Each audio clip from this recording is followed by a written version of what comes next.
and welcome back to the Global Poker League live this Tuesday evening. I'm Laura Cornelius. We've already seen some action-packed six-max from earlier on. We've been seeing the Eurasian Conference in action, and we congratulate Dominic Nietzsche of the Berlin Bears for taking down the 7 points, first of all, for their team, and then Guo Dong for the Hong Kong Stars taking the 7 points after finishing in last place in the first match. So congratulations to Selena Lin's side there for taking down those points as well. But the night has only just begun because we have some America's Conference action six matches coming up for you next. Let's take a look at that lineup. Here it is. They're going to be playing in the first game, and the lineup will not change. It will stay the same for the second as well. Jason Mercier will be in for the New York Rounders. Maria Ho, the manager of LA Sunset, will be there.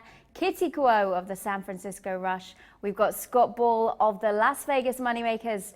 Xuan Liu of the Montreal Nationals, and Byron Kaverman of the Sao Paulo Metropolitans. So that is still to come very, very soon. That will be kicking off that very first six-max match. But we want to know where the points are at the moment. We've seen a lot of points distributed so far in that Eurasian six-max match. First of all, we saw the Rome Emperors and the Berlin Bears picking up points in the first match, and they needed those points badly because they were lying at the bottom of the table. Eric Danny is the man who will be able to tell us more about the points and also the points going into the Americas Conference as well. Eric, are you there? Hello, Laura, live from Las Vegas. You're right, we did see some points being distributed, but unfortunately with Berlin and with Rome not doing so well in their second match, there was an opportunity there to actually move up in the playoff position. That won't be the case, but as you just mentioned, it's really tight now, a 13-point difference between second and sixth in that conference. So it looks like Moscow is pulling away from the competition, but those five teams will be battling for the rest. Let's take a look now at the Americas Conference. Boy, those Montreal Nationals, here they are, 145 points, top of the table overall in the league. And second overall, the Los Angeles Sunset. 134 points for the Sunset. They're doing very well for themselves as well. 112 points for the Sao Paulo Mets through 30 matches. The New York Rounders, one of the most disappointing teams so far this season, I would say. They get the former world number one and current WSOP Player of the Year, Jason Mercier, in the ring later on today. And then San Francisco, Las Vegas, both teams that have been struggling for most of the year, but it does look like a positive, maybe a little positive vibe coming up, as we will see with our next graphic. Take a look at the Summer Series, Laura, and how those teams fared. And you'll notice that some of the teams actually did very well for themselves. So intriguing to see how that worked out. Montreal and LA, they continue to rise in the GPL standings. So both starting first and second before the Summer Series, they end as first and second. Those top three teams, by the way, would have been first in the other conference. So really a well played by those teams in that conference this summer. We see the San Francisco Rush, boy, they really started off slow, but Jonathan Jaffe and company really picked the pace. And look at this team now, 36 points accumulated in the Summer Series. They were out of it, Laura. They were completely out of it when it came to a playoff spot. Suddenly, it is wide open in the conference. The Mets played well, the Moneymakers, of course, and then the Rounders, as I mentioned, the disappointment so far. Just a quick note, the Eurasian Conference were outscored 195 to 126 in non-conference play. So really the Americas taking advantage of that situation. I mentioned Las Vegas. Most of those points came from the man playing today, from Scott Ball, who went 3-0, won all three of his matches this summer, 2-1 against Chris Moorman, 2-1 against Dominic Nietzsche, and 3-0 against his competitor and good friend Nanonoko. So full points, full merit from Scott Ball this summer in Las Vegas, and I know that the man we have in studio this week, Jonathan Little, will be very happy about that. So Laura, I'm done here. Joe is making us some beet juice. I'll go drink that, and I'll see you later.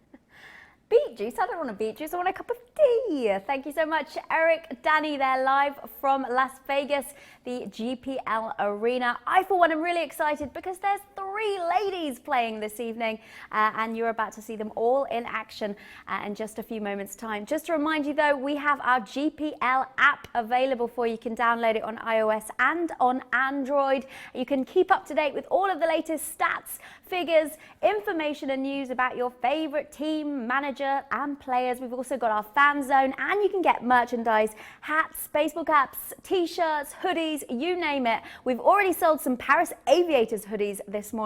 You can also follow us, don't forget, on Facebook, on Twitch, on Instagram, Twitter, and of course on YouTube.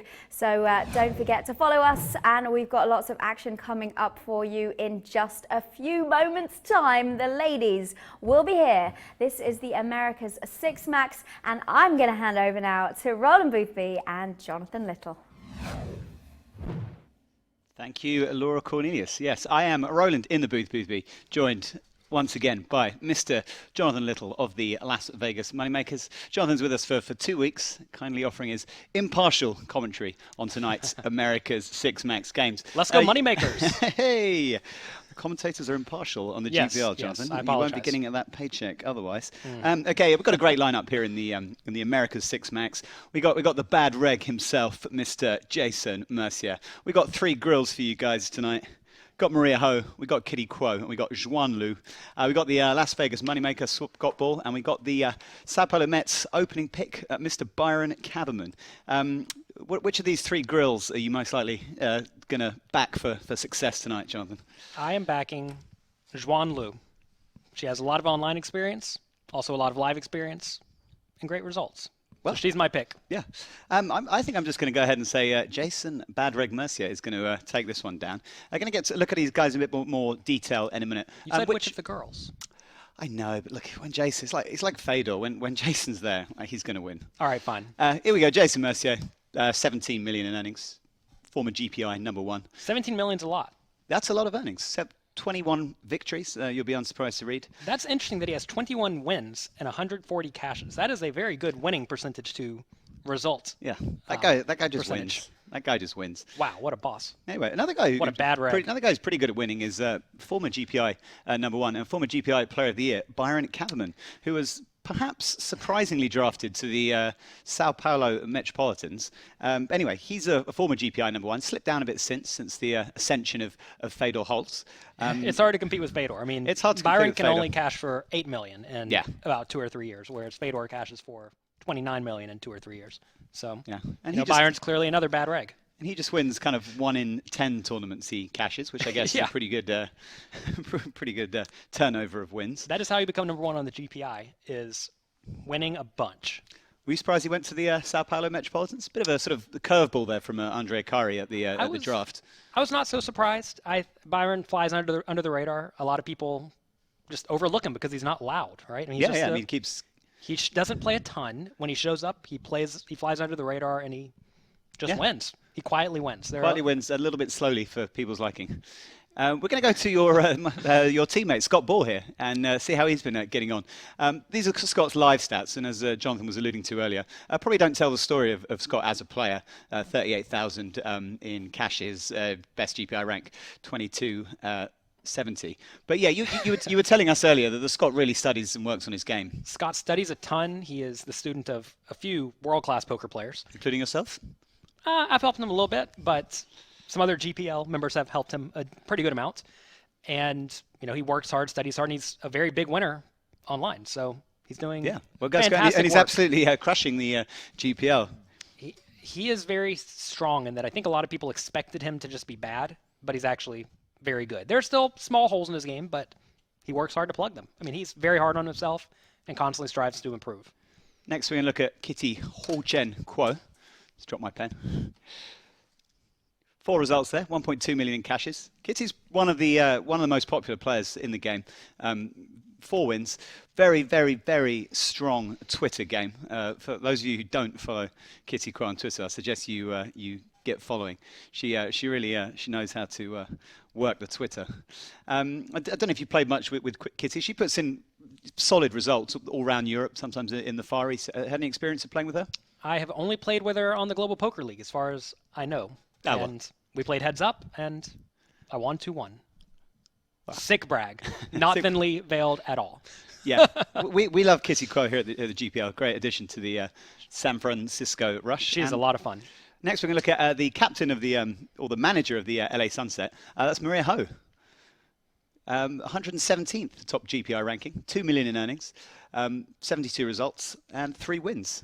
Maria had a very good World Series of Poker, 6 cashes, including a nice run in the main event. She came 242nd and picked up a 4th place in a $3,000 No Limit Hold'em. So great series for Maria Ho.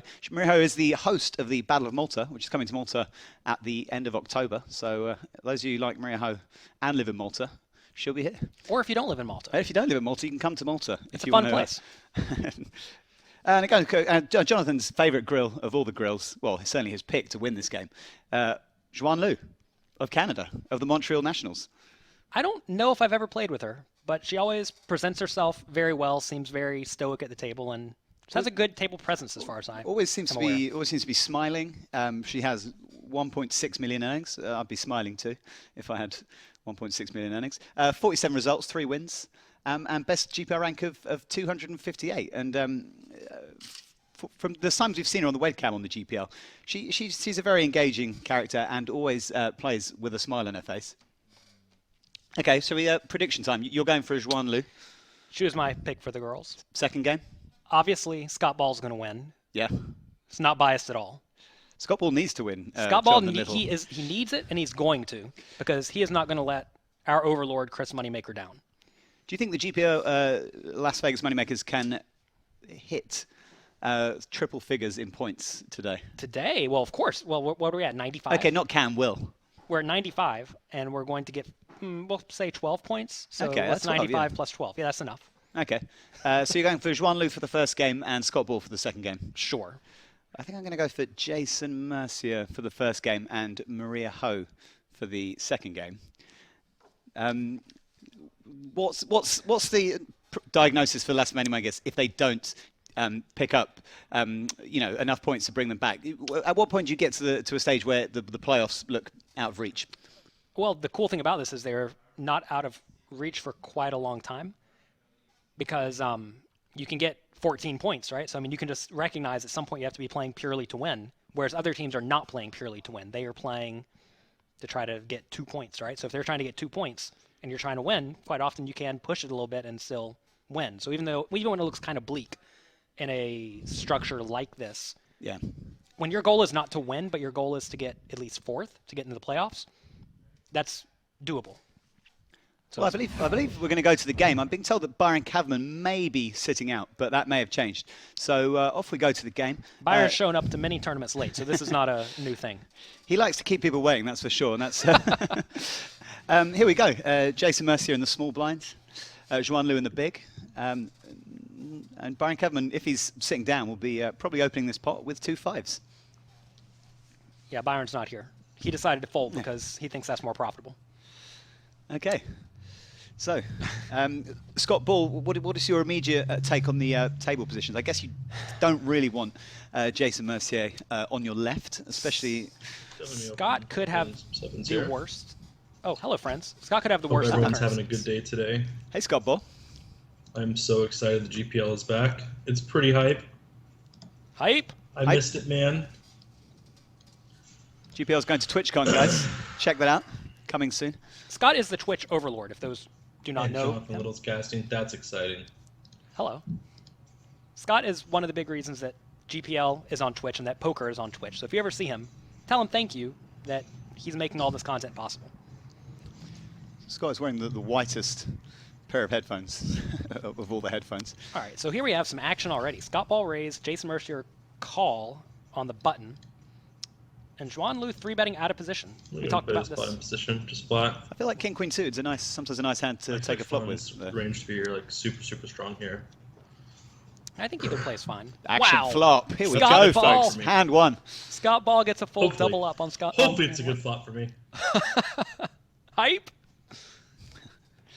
Hopefully it on queens. That'd be unlucky. Yeah, that would be unlucky. But instead, it's just really lucky. Although he does have to fade the backdoor flush draw and the backdoor full house draw. Definitely just gonna call here. Pretty dry board. Definitely want to keep Jason on long too. I'm not sure if Jason's going to come along very often, but I do think you want to keep Xuan in with ace king and pocket jacks and stuff like that. Jason had the royal flush draw. Yeah, Jason's only going to call there if he has a really good hand after Xuan bets and Scott calls. Great turn card. Bad turn card for Xuan. So here Xuan has to figure out if she wants to play for stacks or not. If she wants to go into pot control mode, she can and just check. She's still going to be facing an all-in by the river, but I'm not so sure there's a whole lot of value to be had in betting the turn and the river. So I like this check by Xuan, and this is why This is actually...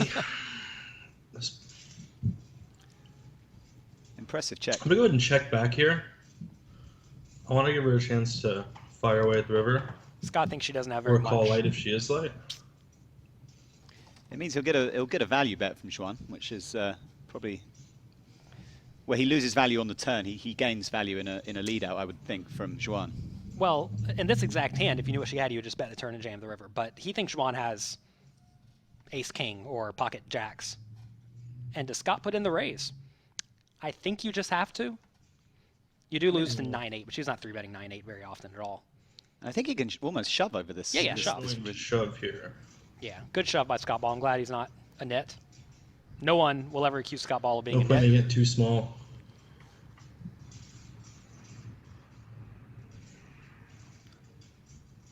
What does Xuan do Still here when burn some Scott clock shoves? first.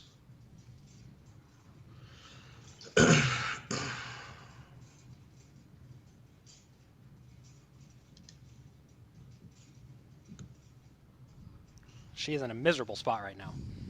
She should not really put Scott on 9-8 ever. Okay, not getting snap called is good. You're always afraid when you don't have the nuts when you shove the river for value, because if they call you instantly, you're just out. Yep. Good fold by Xuan, though. And I mean, like I said, there she was really set up, and she lost 10,000 chips out of 25. That's the spot where almost everyone goes broke. Oh. Scott Ball, they're just going to let him win. Oh, wow.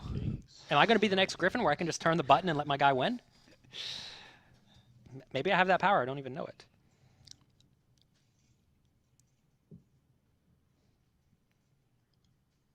It's a weird dynamic with Byron not being here.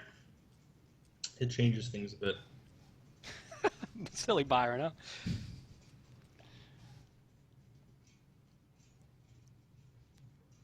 you think Byron being sat out came into Xuan Lu's decision-making on the river decision?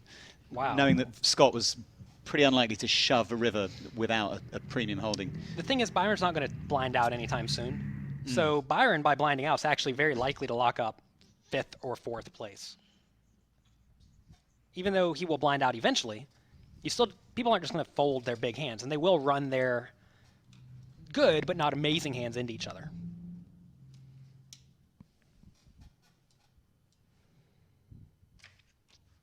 All right, come on, Maria. Let's put in the 3-bet. This is a spot where I think Maria should probably just fold, but if she is going to play, she probably should 3-bet because she doesn't want to let Kitty come along very cheaply. And, ooh, he would have had Maria set up too, but instead, Scott's just going to win a tiny pot. Getting some word from the rules team here at the Global Poker League. I'm hearing that Byron will be allowed to sit back in as long as no other player's busted, and he will get a 1-point deduction. If someone busts before Byron sits back in, he will not be eligible to play. Wow, really? That's harsh. We're calling it Mizzy's rule.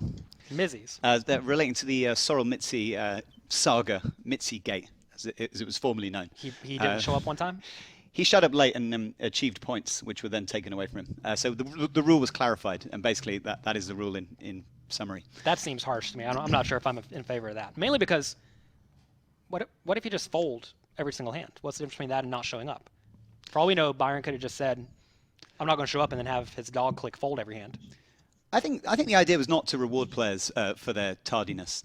Yeah. Anyway, follow the GPL on Twitter, guys, at GPL, and always tweet using the hashtag GPL, and you will be able to join the conversation with myself, with Jonathan Little, my co-commentator, and also with all the team here at the GPL who can follow your comments and suggestions.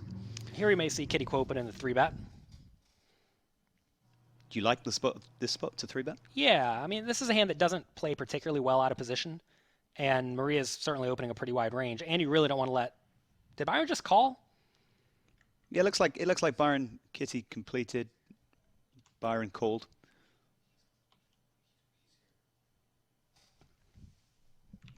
Byron is back, we hear. Our producer trying to tell us Byron's here in the oddest possible way. Yeah. He could have like sat in his chair. Lip reading not on the high up the list of talents of either of the GPL commentary team. Yeah, I'm the worst at reading lips. One of my friends speaks New Jersey English, so you can barely understand him. And he tries to mouth words to me. Sometimes I cannot. So here we see Kitty check, call, flop. I mean, this is a spot where notice if she just 3-bets pre-flop. She wins the hand very, very frequently, either with a pre-flop 3-bet or the flop bet. And now she at least opens the door for Maria to steal this pot. It may get checked down, but I think, like right here, I would be surprised if Maria does not bet the river.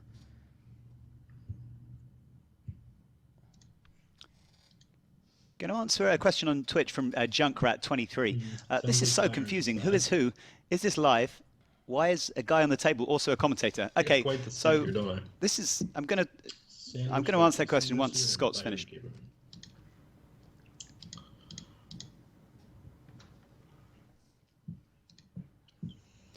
Yeah, this is the Global Poker League.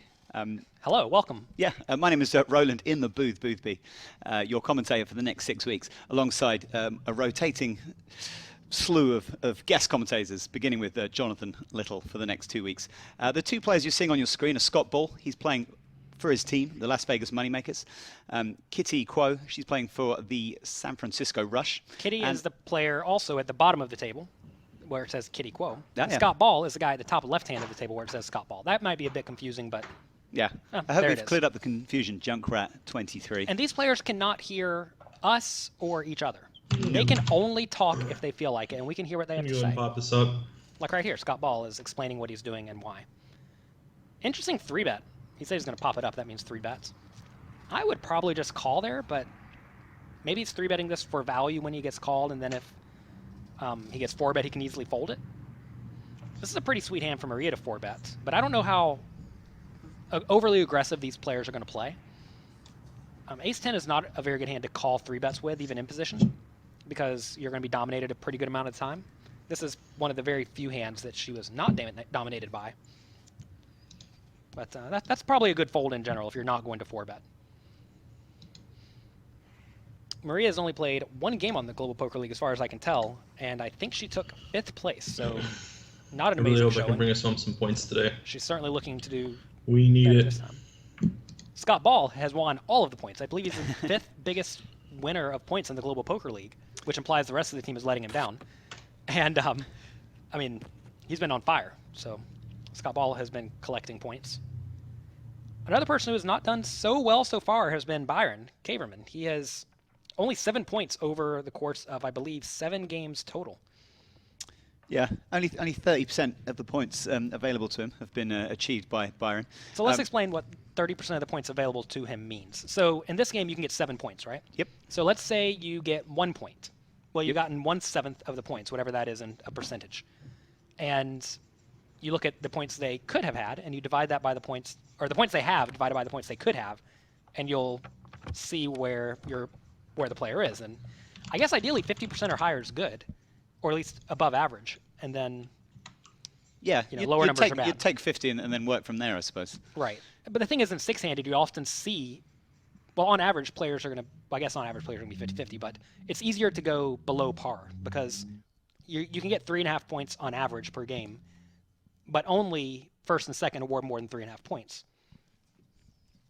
So anyway, here we have a spot where Jason limped and then bet this flop with a draw. Xuan floated with overcards and a gut shot, which seems perfectly fine to me. I imagine she'll try to pick it up on the turn.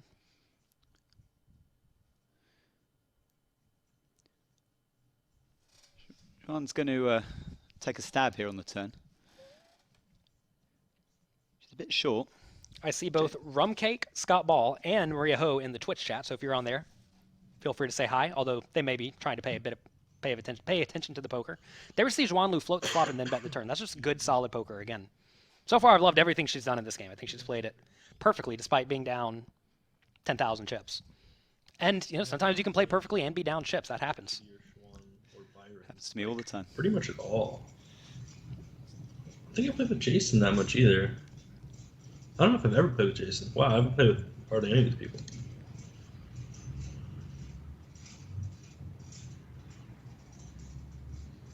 For those who do not know Byron, because he flies under the radar, he is incredibly good at poker. He is thought to be one of the best. He will make the right decision the vast majority of the time. And you do not want to play with him because he is very good, but also sometimes he takes his time. And if you're playing with someone who likes to take their time, call the clock on them. It is not rude. It is your right as a poker player to call the clock on anyone who you think is out of line. So if you're playing with someone and they are slow, stick it to them. Well, I think the calling the clock controversy certainly has a sort of to be continued status alongside it. It'll be continued in the sort of discussion forums, especially in light of the World Series of Poker coverage that's been airing on ESPN. Certainly a few talking points that will arise, well, that have arisen already and that will continue to arise as we see the antics of Will Kassouf. Is he slow? He was involved in a lot of controversial polls. His range here should be where he was deep. Pretty dang strong. So Scott folds to the 3-bet. I'm a little bit, I guess I'm not so surprised. It's probably just a good fold in general versus a somewhat large 3-bet from Mercier out of position. We mentioned in the previous 2 games today, if you missed those, you can watch those at globalpokerleague.com and also on the application. There's a new Global Poker League application where you can watch all of the past episodes during your commute, when you're at the gym, stuff like that, and that's on iPhone and Android. And I mentioned some players have a very small, if non-existent, flat calling range from the small blind. And Mercier 3-betting hands like pocket fives there may imply that she is mostly 3-betting or folding from the small blind. And there's nothing wrong with that.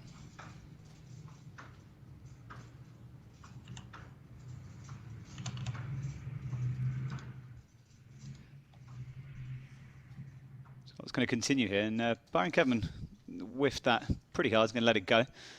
Pretty nice start here for Scott Ball.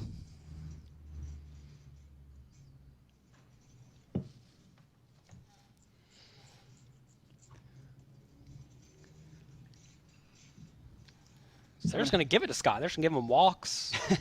I mean, they respect them. Whenever you're in charge of Twitch, they respect you. All right, here we have some hands. We may see a bit of action.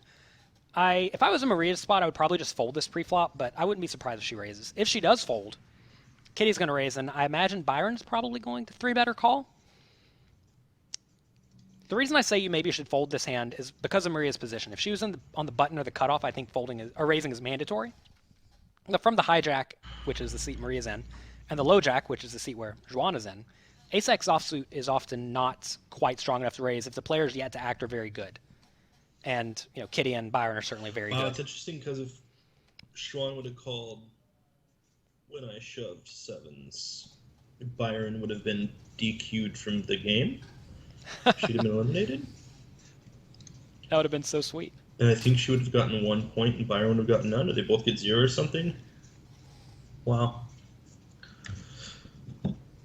Yeah, those are some significant implications. That's actually kind of cool that if Xuan did go broke on that hand, then Byron would have had no points, not been here, and would have let Brazil down. Instead, it's a big silent. He may still let Brazil down if he decides to get frisky here. Chunky 4-bet here from Kitty Quo. Should see an end to this hand. So it looks chunky, but it's actually not that big given she's out of position and the stacks are very deep. If you watch a lot of the very good cash game players, whenever they're playing 100 big blinds deep or more, and here we're playing about that, the typical sizing from out of position is about 3.5 or so, 3.5 times the last bet. So here it's 1950 times 3.5, which is 7,000. In tournaments, you usually make it a little bit smaller because you're not trying to go broke, and you're trying to minimize variance in general. So that's why you see tournament players making it less. But really, the point is to make it to where you can get your stack in by the river in a way that doesn't look incredibly aggressive. And as you get shallower stacked, you can make smaller bet sizes. Poker. She owned me in some game we played at Ryan LaPlante's house. Her team was better than our team. Scott Ball rolling out the stories. I don't like that story, Scott Ball. Our team's better than her team this time. Don't worry, buddy. Tune in next week, guys. Find out what else happened at Ryan LaPlante's house. Potential hype. The plot thickens. Ryan LaPlante's house hype. Not heard much from Kitty Kuo thus far. It's perfectly possible that she's just listening to music and kind of chilling out. Wow. Which is a shame for the GPL. Look at this fantastic turn card for Xuan. Let's see if Jason continues firing. I mean, this is a card that he could conceivably keep betting on. The problem is that a lot of draws get there. So Xuan's not going to fold a jack or a 10 on the turn, but she may buy the river. So if Jason's betting this turn, he very often has to fire again on the river. I think I'm sorry, Kitty. I think Xuan should definitely call here, because if she raises, Jason's going to fold out a lot of his jacks that are value betting, and his bluffs are likely drawing somewhat thin. So great call by Xuan. I love the way she's played every stream so far. And Jason continues to run like Jason, and he hits the chop card. So this is kind of interesting. On the river. If Jason, I'm not sure Jason should bet this. I think he should perhaps check, because it's kind of easy for Xuan to have an ace. And if he checks, Xuan should think about going all in, but maybe she shouldn't do it because she has exactly her hand. With a 9, I mean. Pretty rough spot there for Xuan, going from sort of total command of the hand to having to sheepishly call a river bet from Jason. Yeah, that's an interesting spot. She certainly cannot raise once Jason bets, because then Jason could just have it. You'd think Jason would tend to bet if he had the ace. So when he checks, you're often not against an ace. And if you're not against an ace, man, it was so cool watching Jason play the 100K the other day. Him and Doug. That's so sick. Here's Xuan limp small blind. You'll see a lot of the best players Those use are the bosses. A limping strategy from the small blind with a lot of their hands, and maybe all of their hands. And here she bets the flop. Seems fine to me. Notice Maria did not raise pre-flop, which I also think is acceptable. Grill on grill action here at the GPL, guys. Keep your thoughts coming in on Twitter. Hashtag GPL. Follow at GPL. Download the app. Available on iOS and Android. Keep up with the GPL on the go. If there are hands to check the flop, I think Queen 5 may be one of them, because if you bet and get called, you're not loving it so often, and the board's going to get much worse for you. But it works out this time because she does get value from ace high. And Maria may not be so inclined to turn this exact hand into a bluff by betting the turn or the river. She may just be content to check it down. This is always a tough spot, because if she bets the river, she's trying to get a hand like a 5 or a random 2 to fold. And I think those may fold. That's kind of an interesting spot there, where maybe Maria should be looking to bluff on that river. Quite often, if you do get to the river with a hand that cannot win to showdown if you check it down, but it's, you know, a pretty good hand like ace high or king high, you should often go for a bet on the river. So let's see if Xuan 3-bets or calls or folds. This is a spot where you can go any of those ways. She does pick the lower variance one and just gets out of the way. Gut shot for Scott Ball. Hello, Kitty. Here we go. Here we go, Kitty. It's a great spot to have the king of clubs.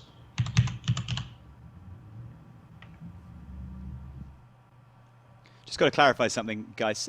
Byron Kaverman will not be deducted a point for his performance in this game. However many points Byron achieves will be awarded to the Sao Paulo Metropolitans without a deduction. He would have been deducted a point had a player busted before he arrived. And that was the same rule that was applied to Sorrel Mitsu. He would basically be deducted what 5th place would have got had he registered on time.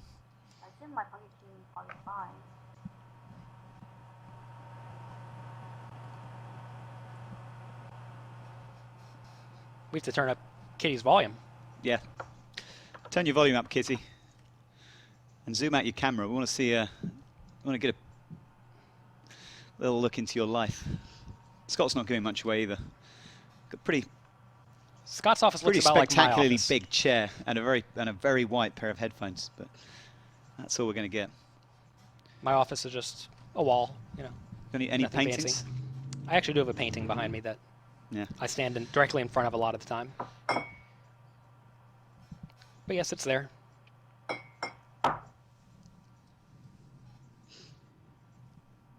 I do not have a huge chair like that, though. I have a standing desk. I'm sitting at the moment, and I'm pretty uncomfortable sitting here, but I may stand up in a minute.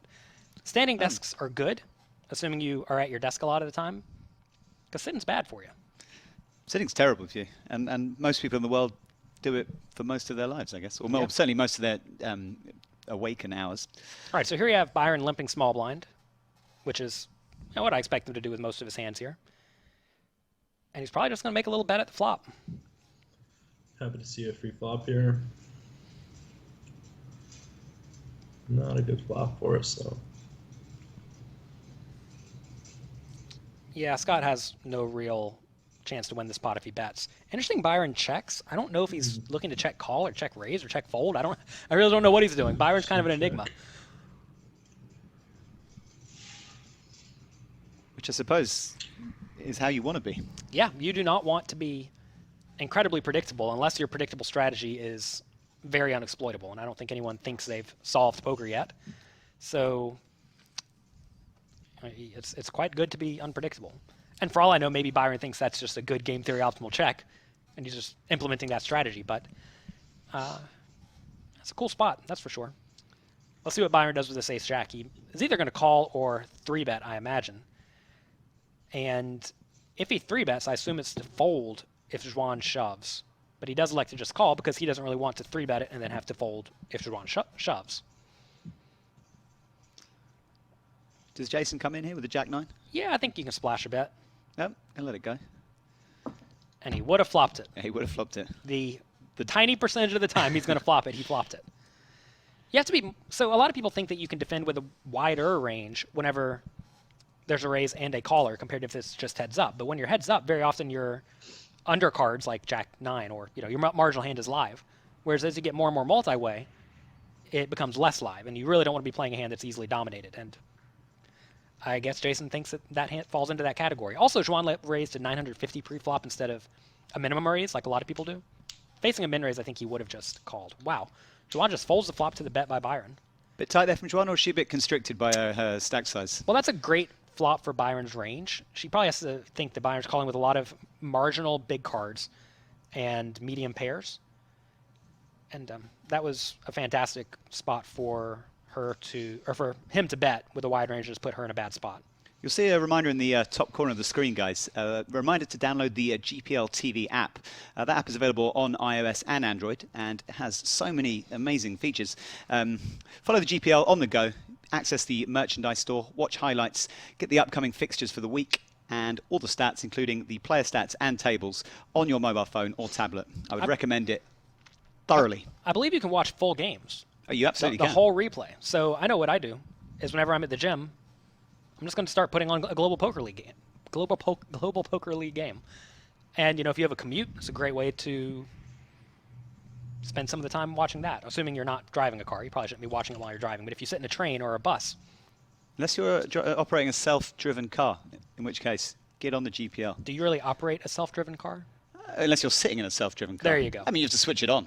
Is that called? That's an operation. That's the whole operation? Yeah, that's an operation, switching on a car. Like I'm going to get in the elevator and operate this to take me to the 6th floor? You operate the go button. Yeah. I mean, I get it. You're doing... it's not such a difficult action, I guess that's all I'm saying. All right. There's someone in the Twitch chat, oranges_love. Boothby saying grill is gross. Well, do you know what oranges love? Grill, grill, grill, grill, grill, grill, grill, grill, grill. Have you got anything to say, Jonathan? No, I like calling women, and girls. Ah, you don't adhere to Twitch chat. Twitch traditions. No, I don't. I'm sorry. Well, what would Scott Bull say? He would say hype. What would he say? That's just what he says all the time. Do you think he embraces the term grill? I don't know. Maybe he'll reply as soon as he hears this. Scott, thumbs up for grills, thumbs down for women. Here we have a defend by Kitty Quo with ace-5 offsuit. There's no reason to 3-bet this. Notice Maria did raise this one, and she did not limp it. Some people like to limp everything. Some people don't limp their best hands. They elect to raise. A few back doors for Kitty here. Might be enough to proceed. More so than perhaps any other format. You really want to study how to play small blind versus big blind in games that are very tough. Because those are games where you're going to get folded around to in the small blind more often than, say, a typical $1, $2 game or a $200 buy-in live tournament where 4 people limp or someone raises and 7 people call. in games like this where people actually play well, they're going to fold you in the small blind, and you need to know how to defend that half a big blind that you have out there. That is money that you must protect. And if you just fold every time, or if you raise all of your best hands and limp all your bad hands, or if you raise everything, those are all strategies that are very easy to take advantage of. And you want to make sure you're developing some sort of a solid strategy that's hard to exploit. So don't just think I'm going to wing it because this never happens. When it does happen and you don't know how to play well, you're spewing chips all over the place. Here, Byron could get in trouble. Jason's been very quiet in this game so far. He's just splashed around a bit with some hands and didn't do anything. So yeah, Byron with a hand in the big blind could have some bad reg on good reg action. Yeah, Byron's a good reg. I gave him the good reg tag based on the sort of glowing references you were giving him, and obviously Jason, well known as a bad reg. Well, we can't all be good.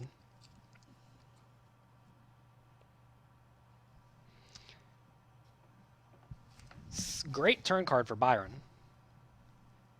Let's see if he decides to bet. You can always tell who it's on by seeing who the clock is ticking down on. And also you see every other person's, the area behind their name is black. It will become well, you see here that it became red right there for Jason. Nice card to lead on for Byron. I don't think there's much Jason can do here. Take a look at the lead size, a very big size. This is something that you'll see a lot of the best players do. And it goes check, check on the flop. That's often a very clear sign that the opponent has a marginal made hand. So if the opponent has a marginal made hand, and you could easily have anything, like right there, Byron could have connected very well with that flop.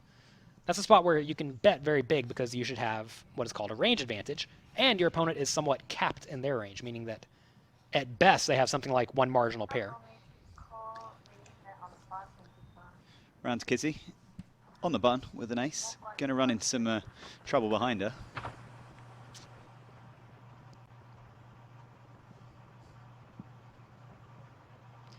Imagine this goes raise, 3-bet, tank fold.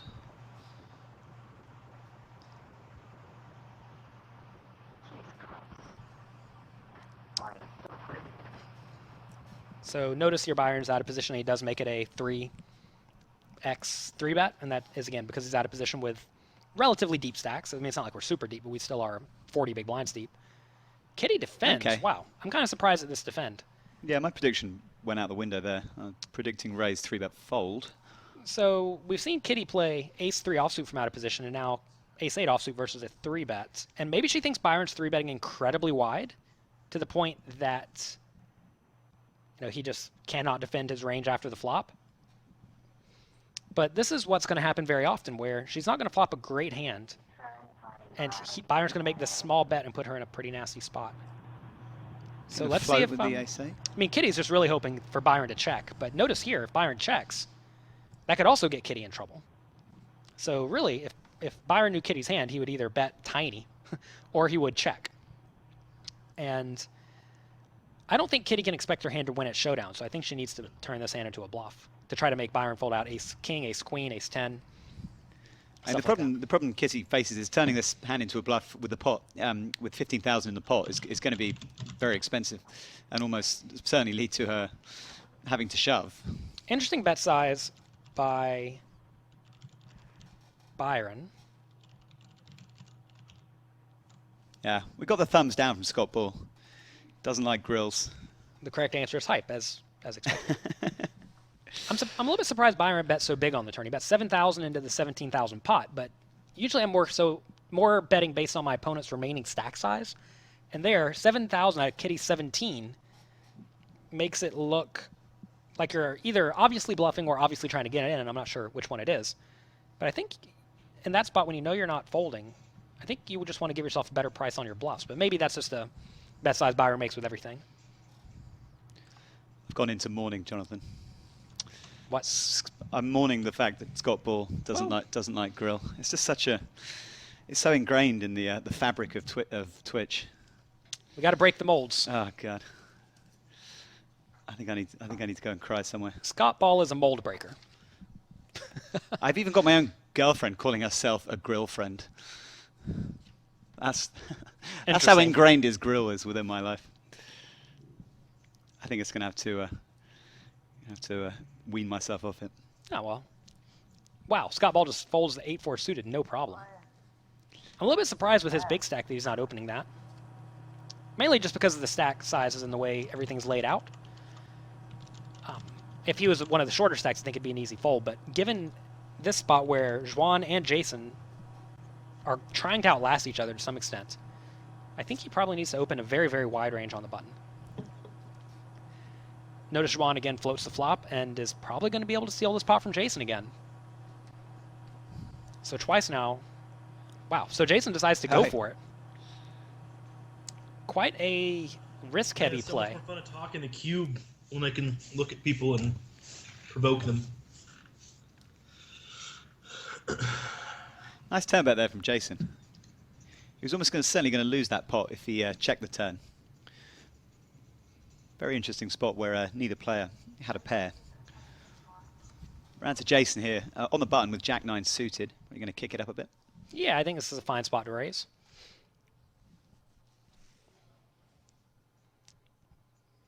This is a rough hand where I'd probably defend if I was Maria, but you're certainly not loving it. This goes back to a spot where I would defend heads up every time, but I'm not, well, most of the time, but I'm not going to be defending 3 or 4 ways too often. That's just because the 10-6 is going to be very dominated. So he or she flops really well. It's always interesting to see if people check raise or check call top pair on these boards when facing a small continuation bet, because you don't really want Jason to be able to see a turn card very, very cheaply, right? But at the same time, if you raise, maybe he plays incredibly well, folding out all of this junk that may decide to bluff later. And you also, by raising, you make it to where you don't see this queen of diamonds on the turn. That's very, very bad for you. Interesting turn card here. Proves Jason's hand to an up and down. It's a scary card for Maria. It's really, really hard to play when your opponent always makes these tiny bets, or frequently makes these tiny bets of 1/3 pot or 25% pot. Are you surprised Jason checks back the queen of diamonds? No. It's so easy for Maria to have a one-pair hand. This is a spot where if Jason's going to bet the turn, he needs to shove the river. And I don't really think that's what you want to be doing with Xuan sitting with 11K. So yeah, it gives that one up. This is a spot where I think he has either a triple barrel or a bet one time and be done with it. And I think that's probably a fine spot to bet one time and be done with it. So Scott Ball may get in a little bit of trouble here. He's going to raise. I imagine Jason's just going to go all in. 20 big blinds for Jason.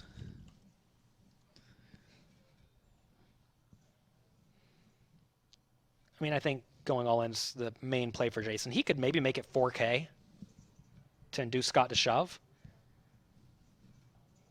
I think all in's just very, very standard though.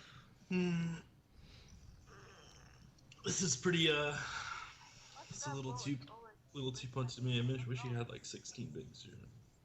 Yeah, this is just too big of a shove for Scott to call. Hands like ace-5 and pocket 2s and whatnot are very good hands to fold whenever you get jammed on for 20 big blinds. Because your opponents are often shoving hands that dominate you. And they're not shoving too many hands that you dominate. Like Scott's never dominating, or rarely dominating, Jason there. But Jason's going to be dominating Scott a bunch. So you want to avoid calling off when you're What hand there dominating. gets Scott into trouble in that he has to call? Ace-Jack suited? Like ace-jack offsuit. That's a hand that will get you in trouble. Or pocket 7s, pocket 8s, something like that. Those are hands that are... Well, any hand near the bottom of your calling range are usually the ones that get you in a little bit of trouble.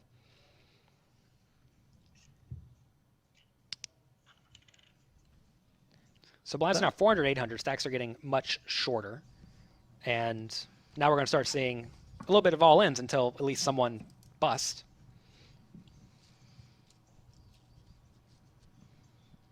So let's see if Xuan raises this one or folds or shoves. I mean, I think all the options are open. The problem with raising is you make it really easy for someone to jam on you. Like right now, if it folds around to Scott, he can just jam incredibly wide if he feels like it. If he thinks Xuan is opening tight or opening wide, but really she has no reason to open wide. This could be, and probably is, the bottom of her raising range. And like if I'm in her shoes, I don't even know if I'm opening this, because raising here and then having to fold to a shove is so detrimental. And even if like Scott defends, you're not loving it because you're gonna have top pair bad kicker on good flops. Which one stack?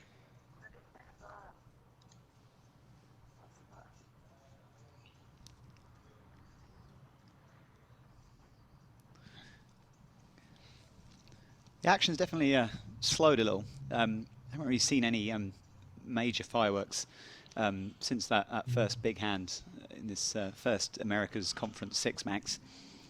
Well, major fireworks only happen when two people get good hands. That's a very good point, Jonathan. And on that first hand, we had a set and top pair. We certainly did. Sets and top pairs are quite good.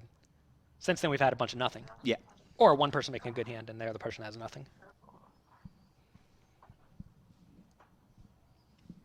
Can we get Kitty's microphone a little bit louder? That would be fantastic if we could do that. My only worry is it looks like she's listening to music by virtue of the fact she's swaying side to side. But it could be her sort of her rhythm when she's playing the GPL. Who knows? Do you listen to music when you play? When I play the GPL? Yeah. I haven't actually been called up to play in the GPL yet. Oh. I mean, I told the viewers earlier I was plucked from my janitorial position here at the GPL. I was actually cleaning out the makeup room here, the Laura Cornelius makeup room, cleaning all the mascara off the floor. And the big boss Alex Dreyfus just said, he said, Boothby, can you commentate poker? I said, what's poker? And now here you are. And here I am with a pair of headphones on and a microphone, standing next to a two-time WPT champion. It's amazing how quickly your day can change. Things change sometimes. Sometimes we're running hot. I tend to not listen to music. I'm a big fan of not listening to music when I play because I think it distracts me. Some people think that listening to music allows them to play longer, which is probably a real thing, and that's just because you're not paying as much attention whenever you're listening to music. But I think a lot of the highest stakes players do not listen to much music when they play. Some do, of course, but most of them do not. Notice here Byron just folds to the turn bet after he checks through the flop. I'm kind of surprised he didn't continuation bet there. That may be a spot where he goes for a delayed continuation bet, assuming if Jason checks twice, he's folding every time. Ace King for Kitty Quo. She's just going to shove all it in. 20 big blinds. 20 bigs. So Byron actually busted me out of the main event of the World Series of Poker one time where maybe I have this hand wrong. I think he open jammed and I called off with something like pocket sevens and he had pocket jacks for some big amount.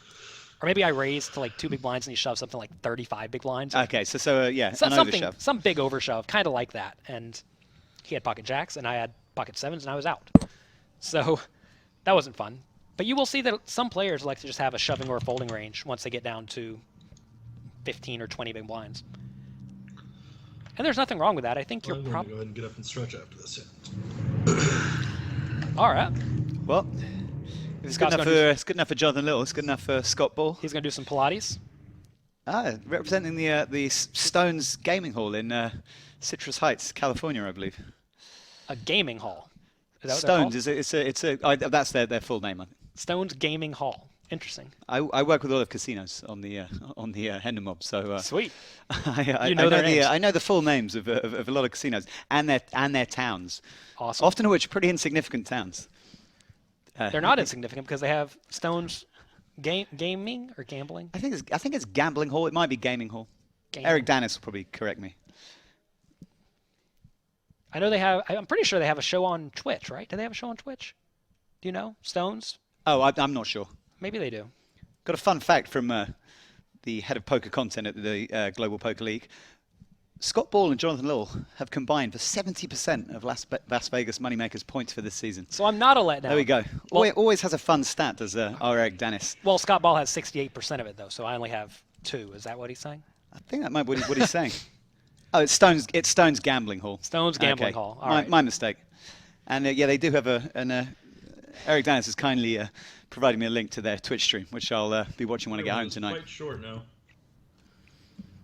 Anyway, thank you, Eric Dennis. Unfortunately, Eric Dennis has pointed out one of the big problems with the Moneymakers, and that is that me and Scott Ball have. Well, there are 6 people on a team. Yeah. And if 70% of the points are coming from 2 of the players, that doesn't say so much for the other players. Yeah. I mean, to be fair, though, I've played a bunch and Scott has played a bunch, so the other players have not had as many opportunities as we have. I don't think the Moneymakers have been utilising the British hometown hero Jake Cody. We've been trying, but they're busy. He's a busy guy. He's got kids. He has kids, so when you have kids, I hear you don't get to play poker anymore. That was an interesting spot where Kitty just limped small blind. Byron shoved with kind of a junky hand, and that's a pretty strong play when you expect your opponent to be limping a lot of hands, and you can just shove and make them fold, especially in the spot where Xuan is a short stack, and Jason's not much ahead of Kitty. That's the spot where you can really abuse Kitty if she is limping too often, as I think most people probably do limp too often in that exact spot. I think a lot of people also raise too often in similar spots. This is a spot where Maria may be opening too wide. Like right here, if Byron folds, or even if Byron doesn't fold, this is a spot where Byron could conceivably shove, and also Scott Ball could conceivably shove as well. Well, got a pretty good price here with a deuce 5. Like, I wouldn't be surprised if Scott Ball just lay the hammer down and went all in. I would imagine both those players can't call you have very a often. pair. That's kind of exciting. I'm a pretty big fan of making big shoves in spots where you can really push around people based on the other player stacks. Like, notice Maria and Byron are really not going to want to go broke before the other 3 players, all who have shorter stacks. Wow, they give it to Scott Ball again. Oh, yeah. Oh, Two wow. of those pair of things. I'm not going to lie, I have a button over here that I click it and it says, Look at want to that give pretty Scott the big, nuts. so it looks like we're stealing here. Yeah, I like a big bet here a lot. Too. Good call, Scott Ball. I can assure you guys, Jonathan Little has not been given access to the GPL software. that was not obviously a joke. We've locked the door of that room. I always have to be careful when I make jokes because this is so obvious to me that is not how this happens, but maybe it's not so obvious to everyone else. Yeah, that was a joke, guys. Yes, I'm a really funny guy. I maybe would have bet bigger in Scott's shoes for the exact reason he just said.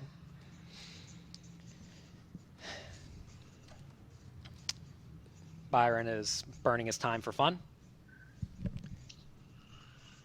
Had a question from Intro Trance on Twitch asking what happens when the players' time banks run out. They are put in the hotspot. They get 4 seconds to act on every hand thereafter. It's a situation that doesn't occur particularly often, given that once a player busts, his or her time is redistributed amongst the remaining players. Oh, come on. You guys had to prove that I don't have a button? That is an awful card. Well, Scott has to give up here, I think. Notice Scott still beats stuff like Queen Jack of Diamonds, and he still beats random pocket 4s that may have peeled, which doesn't happen too often. He beats random, chops with... No way she's going to fold a hand like King Jack now. Yeah, she chops stuff like 6-5. I think you can just check fold this one. You remember beating diamond draws? That's the main reason to check is because you're beating diamond draws. Interesting check by Maria. Do you think she's got a hand strong enough to go for value there with the king? No, Scott's not calling. The big key to the time bank thing is that the player who busts time is distributed to the other players. So in the previous Eurasia, is that what it's called? Eurasia game? Eurasia. In the previous Eurasia game, one player had 14 minutes left when they busted, and the other 2 guys had like 3 or 7 or something. So they both got 7 minutes of time bank added to them. So you're not timing out on this unless you really try your best. There's some quite blasphemous comments in the Twitch chat regarding the amount of attention Jason Mercier is or is not paying to this game. Some people claiming that Jason's 3 tabling, 200, 400, and 2 W coops. Jason Mercier knows where his bread's buttered. He's a GPL man through and through, and his priority when the GPL is running is for his team, the New York Rounders, and any other tables Jason might have open will pale into insignificance. Here we go. He's all in with 2 9s here. As soon as you say that, he just goes in with a measly pair. A measly pair of 9s. Jason is fully engaged with the GPL guys, I can assure you. It's interesting to or at least think about how adding 1 extra table affects your return on investment on the other tables. And as you do add more tables, you should expect to do worse at the other tables, but not significantly if you are very well versed. Like, I know whenever I'm playing online, I'm playing 20 tables at a time, and it's just not even a thing. And, if I'm 1 tabling the GPL and then I have 6 other tables online, it's kind of insignificant. But so far, I've been lucky enough to be in America when I've been playing, so I've only been able to 1 table the GPL. Yeah, it was actually quite interesting. Doug Polk on his stream recently said that since he started streaming and playing only a few tables, his ROI has absolutely gone through the roof. Oh yeah, it will. Although his profit has stayed the same. Right. But he's adamant that the fewer tables you play, the more your ROI goes up. Wow, they're really sticking it to Scott Ball now. He makes a good check behind, and now he's going to have to pay.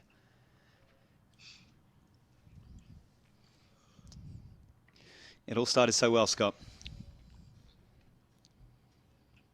So he's just going to call here, and then he's probably going to have to pay on the vast majority of rivers. Just going to call. Oh, that's a good river. Come on, Scott. Make the hero fold. Well, I mean, if the ace had come, then we really would have seen your well, no, we needed a rebuttal of your of your remark about the super using. Well, no, we really needed the 8 to come. The 8 would have been the disaster. Ace is not so bad, but the 8 is horrible. All right, Scott. Price though. Find the hero in you. We know you are the Twitch hero. Find the hero. Hero comes along. Come on, Scott. Scott's gonna Doesn't call. feel good though. Having the ace of spades here sucks. Should bet turn though. It's hard to have a jack. Notice Scott's thinking about his He block. has a hand like jack 10, 9, 10. 8, 9, worse 8. 9 jack. Worst 8's not going to bet Scott. Ah, he's going to pay it off. Yeah, 9, 10. Oh, that sucks. That jack's a Dice is just so honest. Rough few hands for Scott Ball. that jack was Didn't read all the chips. perhaps the only card that Scott could have folded on. Even then, it's not an easy fold by any means. Maybe confed a fold there. Jason going to kick things up with the ace-5 of diamonds. We haven't really know any problem. Kitty said she has had no cards. Is that accurate? Yeah, Kitty's been a bit quiet in this game. Well, she's had no cards. Yeah, I mean, If you don't have cards, you don't talk. That's what the producer says. Are you playing the hand? If the answer is no, then you don't talk.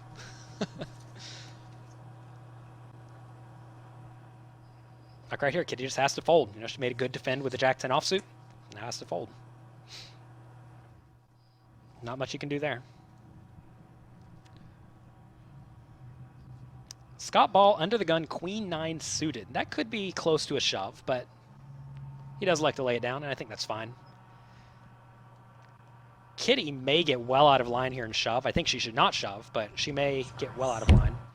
Notice here Xuan only has 10,000 chips, and Scott only has 18,000. So it's, I'm not going to say it's like a blind out war between these players, but they would all prefer to take 4th instead of 6th, even though it is only a two-point difference. Those 2 points add up. We've managed to find our way to hand 41 and the 800, 1600 level without losing a player. So they could be a flurry of action anytime soon. Well, there will be a flurry of action at some point soon because they have no chips. When you have no chips, you must go all in. Correctly observed. So here Scott Ball is going to be all in, I sure hope. Tempted to limp call. I need to get fancy versus Jason though. Yeah, I don't think Scott's hand's good enough to limp call. That's silly. I think you'd much prefer to limp a hand like Ace-10. Don't get fancy versus people that are better than you. Good rule of thumb. He's a bad reg, Scott. Going back to the ROI decreasing, I know when I used to play sit and goes, I'd have something like 12% ROI 1 tabling, something like 10% ROI 4 tabling, then something like 5% ROI 20 tabling. So, 5% of an amount 20 times is way more than 10% of an amount 4 times. So, like you're making 40% in your hour, let's just say, 4 tabling, but you're making 100% in the shorter period of time. So that's why you can often make more money playing more tables with a lower win rate. Anyway, here Jason Mercier all in versus Xuan. Xuan needs some help. Ace. That's it for Xuan Lu. Well, she was my pick for this game. Jonathan Little's pick for the first game, folks. I hope it's not She's a out kiss of death. in 6th place for a big fat donut. Man, oh man. She'll be back. Well played, Xuan, though. I mean, that was just brutal. Good job. She'll be. This is a good example of how sometimes you just lose. And I think she did great to not go broke on the very first I time. win this one, and you guys win this one. Would love to see folds. Xuan Lu will be looking to Dong Guo the second match. Yeah. If ever Dong Guo could be used as a verb, the second game will be it. I'm going to dong the second match. In the first, I think it was week of the Global Poker League, I think Jungle Man, had 2 6th places, and I also think Tony Gregg had 2 6th places. Yeah. Both of those are the GPL takes no prisoners. It doesn't. It gives no credence or respect to reputation. Yeah, I mean those players. Those players are thought to be the best in the world, and they're going two 6th places, and it happens. And then you have happens to the best. They have these marginal players like Fedor just winning every time. That was again a joke. I apologize for the joke. Well, I think say recreational players like Fedor, but I think that joke's been done to death. I think Kitty probably should have shoved that king 5. It's not a great hand, but Byron's not going to be inclined to call off too wide, because notice if Byron loses this pot, he's going to be down to 10K, so it's not like he's going to make really wide calls there. Whereas if someone like Maria was on his left with her chip stack, or if Byron had Maria's chip stack, maybe you should be a little bit more cautious. Like right here, if I'm in Byron's shoes, I'm just shoving with a very wide range, because Scott can't call too often. Probably worth pointing out that the Xuan Lu's franchise, the Montreal Nationals, needed the win the least in this match tonight. They're on 145 points. They're 11 points ahead of the LA Sunset. Wow, so they're in the finals. They're in the driving seat. Yeah, they're going to see you in Vegas. They are Lock City. Well, pretty much Lock City, unless they go a bunch of O's. If they get a bunch of zeros. For me, I'm really rooting for the New York Rounders to get no points and the Sao Paulo Mets to get no points, and the San Francisco Rush. Those are the ones who the Moneymakers who can catch up with. So we need Byron to lose. We need Jason to lose, and we need Kitty to lose. All right, now I know who I'm rooting against. I'm basically half the players. And that hand was almost a case of history repeating itself with Jason 5-2, with having Scott Ball shoving him on the small blind. All right, here we go. Come on, Scott Ball. Okay. Kitty should actually fold this, I think, from early position. So I think this is a good fold because she's in too early of a position to shove this. This was actually one of my biggest leaks whenever I was first starting to play poker. Is I would overplay Ace-X. And, you know, Ace-4 under the gun, even 5-handed, is not a good hand. Well, especially interesting, I mean, just getting an idea of position in poker. If Kitty was 2 places to her left, then it would, you know, the Ace-4 becomes a shovable hand, possibly. Right, well, definitely. But here she is, too early in position. Basically, you have to shove, this is going to be very oversimplified, but let's say you can shove half of the hands from the button, you can shove 25% of the hands from the cutoff, and 12.5% of the hands from the hijack. So it gets divided in half for each seat you go over, roughly. I know that's not accurate. Everyone's going to berate me in the chat saying that's not exactly how it works, but it's kind of how it works. Great time to have Ace-Queen with Kitty in the big blind. So Scott's picked up a few hands, but not getting action. Oh, this could get nasty.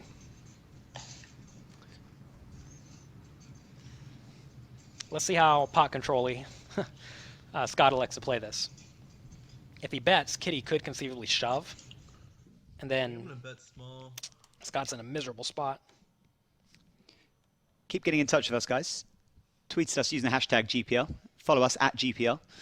And talk to us in the Twitch chat. Let us know what you like. Let us know what you don't like. I am reading the Twitch chat. So if you want to tell me anything, if you want to tell me that you don't like my hair or my round face, let me know. Any questions for my esteemed host, Or for co-host you. Stephen? Or even for me. You've played 3 mini Scoopy. I played 3 W mini W cubes on Sunday and didn't cash in any of them. Oh, I thought that's how you got your 350 in tournament cash. Oh no, I was exaggerating. No, that was the 350 in tournament cashes was a plucked figure from the. I actually have around $1,500 to my Hendon Mob name. Well, speaking of someone who's gonna feel like he only has $1,500 for his Hendon Mob name, it's Scott Ball. He just got turned nastily. This probably happens to you all the time when you play, right? That's why I don't get Ace Queen. You don't get Ace Queen? I don't get Ace Queen suited. Come on, Jonathan. What do you think? Do you think I run like God? Ace Queen suited. Scott has had some good hands, but a lot of them have been losing. It's really hard whenever your good hands lose. Scott does well, so it's kind of interesting. I don't know if Scott could have Shows her tempted to call. won this pot by betting the turn, but he probably couldn't. I think she's jamming most of her King X pre-flop. She could have a hand like 7-8. I think 7. I think she's probably calling with a lot of King But I think 8s. she's shoving most of her King X. I don't think she's shoving King X pre-flop, Scott. I think she's probably calling with Okay, free showdown. the bad ones. Unlucky. Unlucky, Scott. You can say that again. I forgot to press the button. Again, it's a joke. It's a joke, people. It's a joke.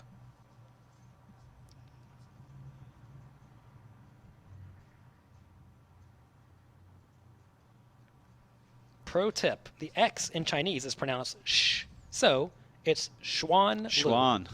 Well, that's me being a dumb American. I apologize for that. We'll call her Xuan Lu in the future. Nice flop for Kitty Quo. Wow. A couple of backdoor possibilities for Byron. May lead to him floating here. Could just give it up. This is a pretty nasty flop. I don't think Byron should stick around here too often. But he may. I mean, Byron's Byron. As you can tell by his 3-minute time bank, that is actually him.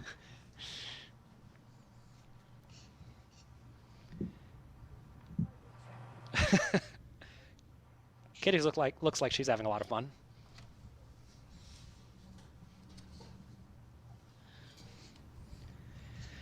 So Maria with Queen 9 offsuit. She's been pretty tight given she is the chip leader. She hasn't really had any spots to take advantage of her chip lead, but she should certainly consider getting after it a bit. Definitely, yeah. Especially as the blinds go up, she should really start leaning on the shorter stacks. And you do see the blinds just went up to 1,000, 2,000. Oh, wow.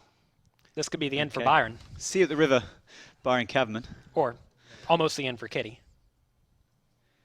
Let's see how quick Byron calls. Yeah, I mean, he can go fast. The quickest ever call by Mr. Byron Kaverman. You heard it here. You saw it here on the GPL. Queen needed for Kitty. No help on the flop. Possible backdoor. Well, backdoor for Byron. I guess bad backdoor. Jack or a 3 will chop it. Come on. And that will not chop it. And Kitty is crippled. Down to 2,000 chips. Exactly 1 big blind. So slightly less than 1 big blind. In this spot, pretty much no matter what, if Kitty folds, Byron should probably just go all in with any 2 cards. Because he cannot go broke, and the other players will not go broke before Kitty. That's one of the spots where your opponent just cannot call with anything. Or, I mean, even if they have something like, well, aces are going to call and kings are going to call, but that happens almost never.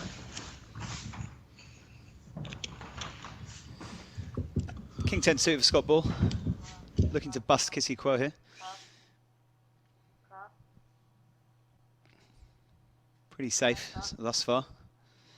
9 club. Only a king or 10 will... 9 club. Please. Well, Kitty asked for it nicely. Scott just sat there. There's a double up for Kitty Quo, guys.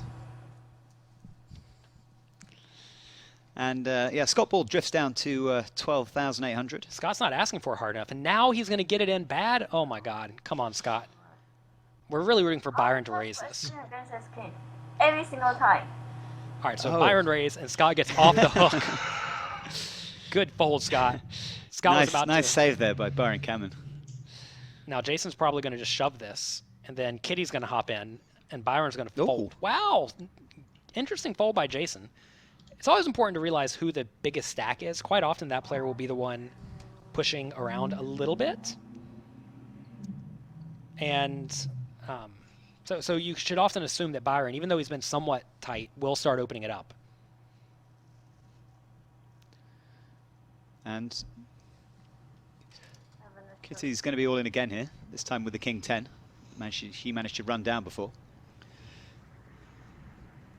Byron pairs his deuce. Won't change much. King or a 10 for Kitty, or she's out of here. Not to be. 3. Kitty out in 5th place. 5th. It's a point. 1 point. 1 point's better than no points. So, unlike the Montreal Nationals there, San Francisco Rush do need the points. They're second from bottom in the table on 105. That's going into tonight's action. They definitely needed points. That is how the Las Vegas Moneymakers can get back in this game. Good result for the, I was about to say, for the Las Vegas Moneymakers. We also need Byron to bust next, though, so that's not looking so good. Scott may get the double up here, though. He's getting it in good. All he can ask for is to get it in good. Here comes the flurry of bust-outs, or all-ins we predicted, guys. Wasn't the most sophisticated prediction, but we predicted it. Yeah, when you're down to 1 big blind, you're probably out. It's nice to be right. We are so smart.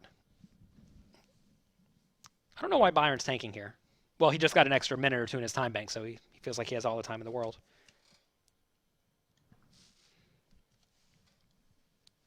And don't do it to us, Griffin. All right. Clean enough. Okay, and look at how much Scott's sweating it out. He's so excited. just needs to fade a 6. Come on. Come on. Well, that's just not nice. Well, at least he's not out. At least he didn't bust, 6. Jonathan. At least he didn't bust. A6 again for Maria Ho. Well, this could spell... It's not going to spell trouble. So, in this spot, I think Byron should probably go all in. I'm interested to see what he does. I'm also interested to see his timing, because you saw a second ago he just snapped it with ace-king, no problem. Now he's tanking a bit.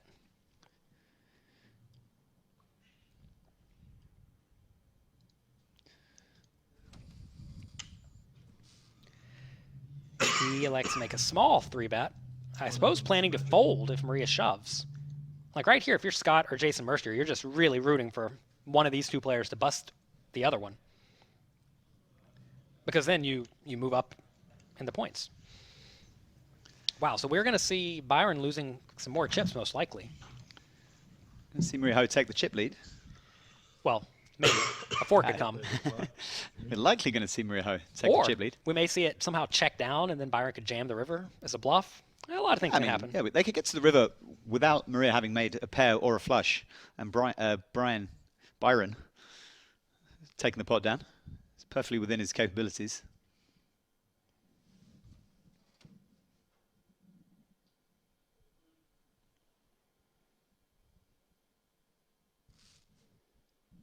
Someone mentioning how it is not a good strategy to make huge shoves.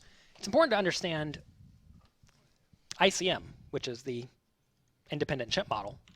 And whenever there are numerous short stacks, the odds of your opponent's calling are so incredibly low. So that spot that I was referring to where I said, who was it? Byron should shove any 2 cards. Losing with a lot of good hands, that's for sure. Especially when you're playing people that are this good, man. Scott's interrupting me. One of the best players in the world. Okay, let's continue. Everyone in the GPL except me is pretty much a legend. Oh, wow. It's a lot of fun to play in, that's for sure. Notice the spot has check down, which is kind of cool. You would often expect Maria to bet the turn, but this is a spot where I like Maria's check a lot, because if she bets and gets called, she's often either against a better ace or a queen that's going to call one time then give up on the river. Now she's probably going to shove the river, hoping that Byron makes a hero call. And I imagine Byron's going to call, but maybe he makes a big fold. I do think Byron should just continue checking in the spot. There's very little value in betting because Maria could easily have a better ace. Maybe you bet tiny. So he does bet tiny. And do you see Maria just calling here? No. Okay. Well, she I'm does. wrong. I think you have a bunch of value in shoving there. The odds Byron has exactly ace, queen, or a set is so low. I think that's the spot where you just have to go for it. But, I mean, the fact that she did not shove there, that also really explains why I was saying Byron should have been shoving earlier, because no one wants to go broke when there's a short stack. And in that spot, Kitty had one big blind. So he gets called like 2% of the time, which is almost never. So he's just printing money because your opponents need to call. I don't know exactly what the math is, but it's probably like 10% of the time or 15% of the time. This would be great for me. Jason's all in here. If Maria busts Jason. Since Maria's open. Don't think Maria's going to call. No. It's important to always understand what is going on. And just because you may not understand a concept that I make or one of the Global Poker League players makes whenever they're playing, doesn't necessarily mean they're idiots. Most people in the Global Poker League are very good at poker. And you should try to learn, assuming you're trying to learn. I mean, a lot of people like to be on Twitch to poke fun at people or to try to make themselves feel smart. But this is perhaps the best poker learning experience you can have, watching all these players play with their cards face up. And you always want to make a point to try to learn when you can. At least that's what I always try to get students to do. Just to add that point, Griffin Benger in his interview with Sarah Herring when he made the November 9 actually credited the GPL commentary for the turnaround in his fortunes. Just saying that he learned so much and so much about the game. Even a player like Griffin who just was already like a complete boss. Well, oh wow, that's how the Las Vegas Moneymakers. No. There it is, folks. Scott Paul out in fourth. Off for the next one. Gets it in with the best hand. On to the next one. Scott Ball played when will great it in end? that. He played great in that game too, and just really didn't. The dealer did not cooperate. I think Griffin was still playing with the cards or something. But I mean, like you said, I mean, I've learned a ton watching the Global Poker League games. Could see Jason go broke here, guys. Going to need to run like Jason, or he's out of here. No help on the flop. Oh, there it is. Hello, Jason. Jason Mercier. Yeah, he's back. You know, with the chip lead. Give it to Byron. He's lucky sometimes. Yeah, well. No. Jason's going to Jason. Jason's going to What can you do, guys? The bad reg gets it in with ace-10. better a lucky reg than a good reg. But yeah, so I've actually been streaming reviews of Global Poker League games on my Twitch channel, and people have been loving them, where we basically just take a game and we review it and try to figure out why people are doing what they're doing. And I know I've learned a ton about heads-up poker, and I've also learned a bunch about six-handed just by studying, and I think it's a fantastic learning tool. The question is, now you're reviewing the GPL as it happens. Are you going to review your reviews of the GPL? Often I will just mute the commentators. Okay. And, well. So I guess I won't need you on this time. But no, like I would. No, I get find, what you're saying. Yeah. I would find spots like this and try to pause the video and discuss it. And there'll be spots where we go over 3 hands in an hour, just because we're really dissecting every little spot. Because the point's to learn, right? The point's not necessarily to get through it. The point's to study and learn. So here we have Maria opening and then Byron all in. He will be getting called by Maria.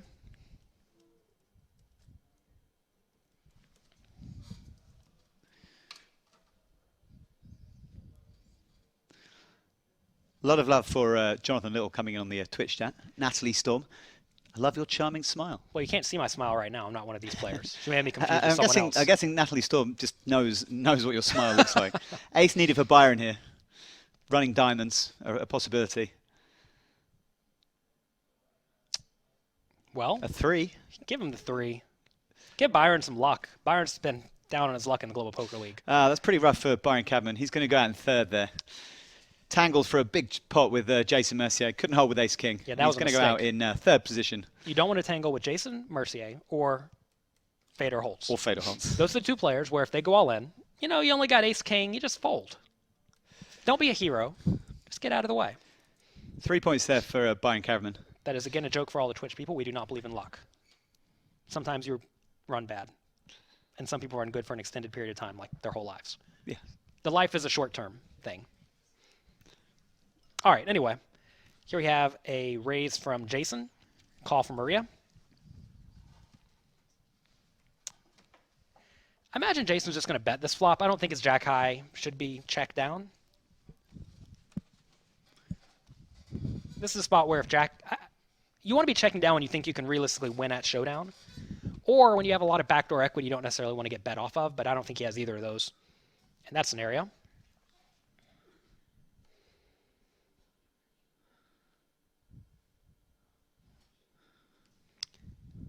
Now we get a raise from Maria. We may see a limping strategy as we get a little bit shorter. Great flop for Maria this time. Just a reminder where we're at in the GPL, guys. This is the last phase of the online element to the GPL before we move to our Las Vegas studio for the playoffs. Top 4 teams in each conference will be heading over to Vegas to battle it out for the title of the Global Poker League champion. $100,000 split between the winning team. It would be good to get $100,000 split up to me. Yeah. I would appreciate that. Let's go Las Vegas Moneymakers. That would be $20,000 each if it was divided equally. What? 5 players. 6 players. Now I see why you're the janitor. I think there's 6 players, right? Oh, yeah, where the team manager plays. Oh, yeah, 6 players. 6 players. Yeah. That's a little bit harder math. 100 divided by 6 is a tough number. Slip of the tongue. That's okay. It's been a long night. Get back to my broom.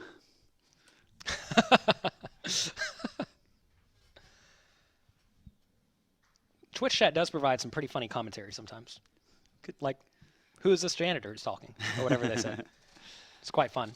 All right, so here we have 7-4 offsuit just folds. Wow, it's a little bit snug. Certainly not a good hand, but I think it's very playable. He must have picked up a difficult hand in his 400, 800 stud 8 or better. mixed game. He maybe picked up 2, 3, 6 and stud high or in stud high and thought he was playing high low or Raz and got confused and got angry. Now he's on tilt. How many times do you think someone will make a misclick in their regular poker game that costs them more than, let's say, $1,000 when they are playing global poker?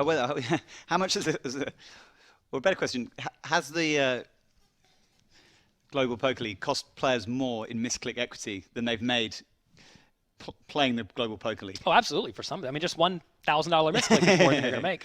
Depends how often you're playing, I guess. Yeah, I mean, if you're playing 200, 400. If you're playing 200, 400, any misclick is costly. Even if you're playing a $200 tournament, any misclick is costly. So both players are generally using raising strategies, which is, fine and interesting. But as we do get shorter, I expect to see some limps. Before the Global Poker League, I had actually not studied heads-up poker much at all. And I wrote a book with Olivier Bousquet and another hyper-turbo heads-up player.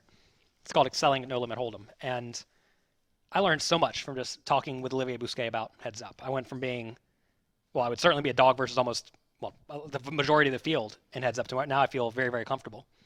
Just because I've studied from what he has put out. And it's good to know you're improving, you know what I mean? Yeah.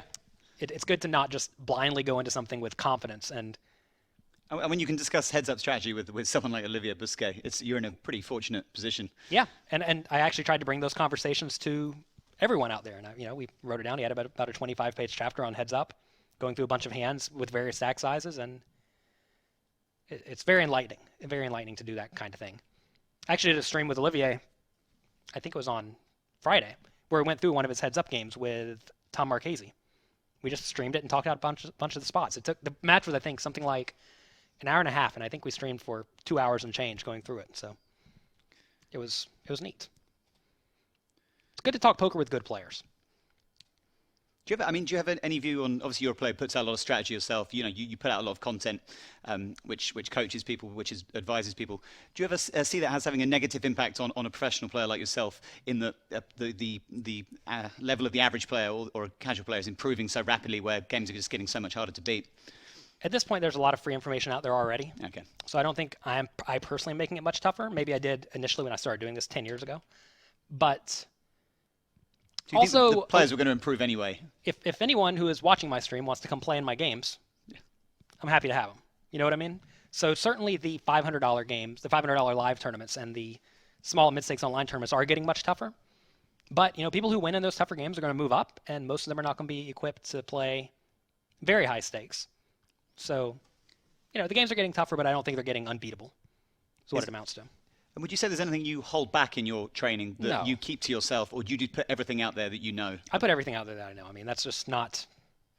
You're not a good coach if you hold stuff back, in my opinion.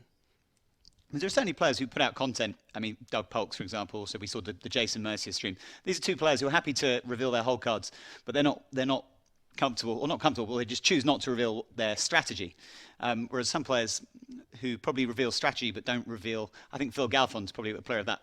Reveals strategy, but probably doesn't reveal how he feels about some of his kind of rivals at similar stakes, or what he thinks their tendencies are. Well, that's slightly different, and that's giving away your reads, and reads are often very, very valuable.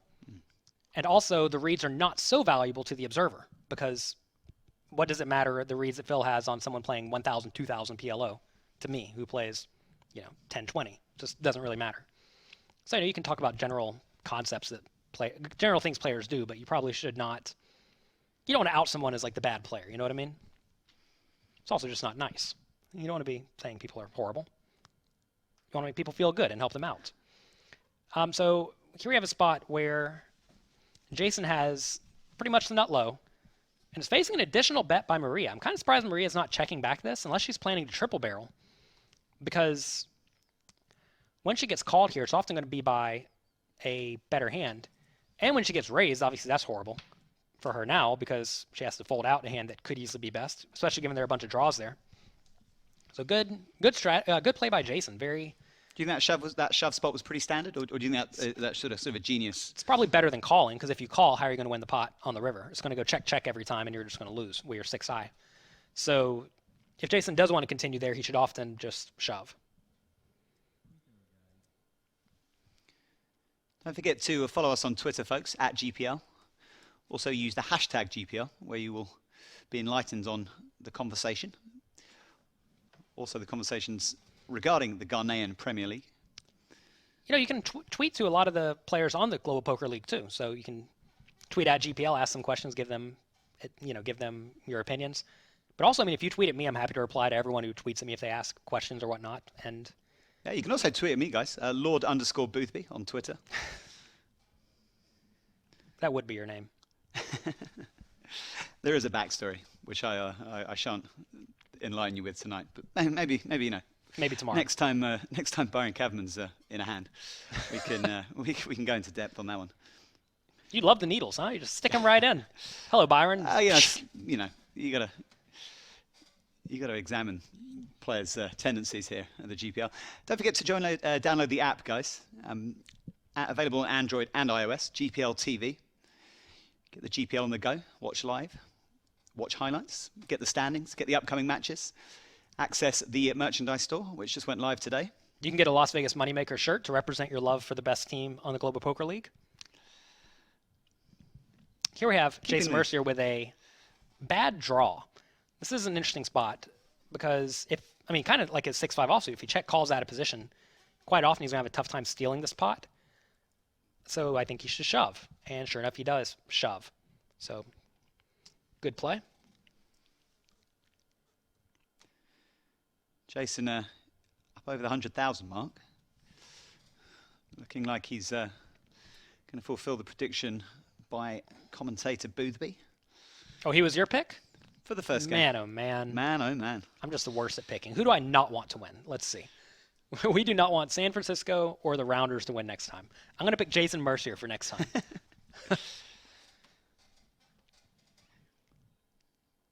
Suited queen here for Maria. 13 big blinds. So probably going to go with this. Yeah, she could limp though. So the reason you may want to limp some of these hands, if your options are shove or fold, you should probably just ask close. So knowing that the shove is very close, is there a better way to play this hand? Can I limp it instead and realize less than a half a big blind loss? Because it's not like you just have to put in a full big blind. You only have to get half a big blind back. So will you get back more than half a big blind by limping this? This is actually discussed in the chapter by the hyper heads up player in Excelling at No Limit Hold'em about how you're probably going to win back like 53 cents by limping it. And maybe you get back 48 cents by shoving or some lower amount. Maybe you get back. Basically, you want to be picking plays that return you more equity than the half a big blind you're going to lose if you just fold. You want to lose less than half a big blind. And limping may lose 0.4 big blinds. There we go. Said it a little bit better. Got a little bit tongue-tied and confused. So Maria does the limp bets. I would be a little bit surprised if Jason gets after it on this one, but who knows? It's always good to see how regs play. So now the blinds have gone up. This is the last blind level. As you see, next level is in an hour. Hopefully we're not here for another hour on this game. 2,000, 4,000 is actually the ceiling of levels. These guys will play at 2-4 now till the game ends. And quite often it just won't be very long because there's only 150K in play. So now Maria's probably going to go all in. Once you get down to about 8 big blinds or less, you probably should be shoving or folding and get rid of a limping range. But you can conceivably limp with a 10 big blind stack. There's nothing wrong about it. And you usually want to do those with hands that are at the bottom of a traditional Nash equilibrium shoving range. Going to answer a question from Raul Devara. When is game 2? Game 2 will happen more or less instantaneously following the conclusion of this is game 1. The first action tonight was the Eurasian Conference.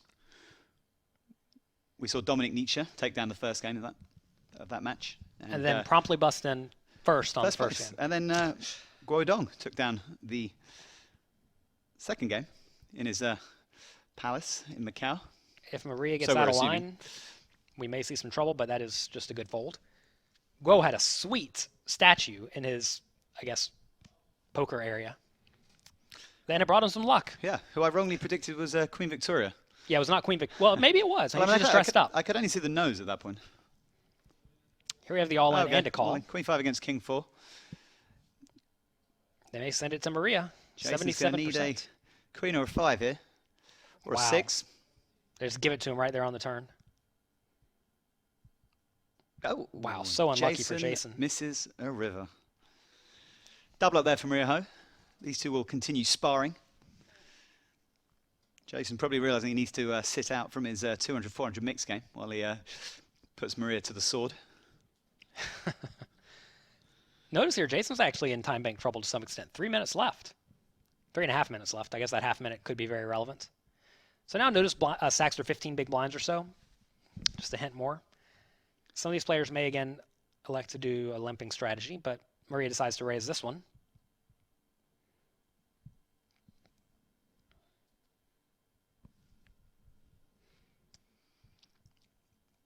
(7-2) suited. I think I've yet to see a player in the Global Poker League play 7-2 offsuit from the button. But 7-2 suited is, believe it or not, significantly better than 7-2 offsuit. So I would not be surprised if Jason plays it. And he does.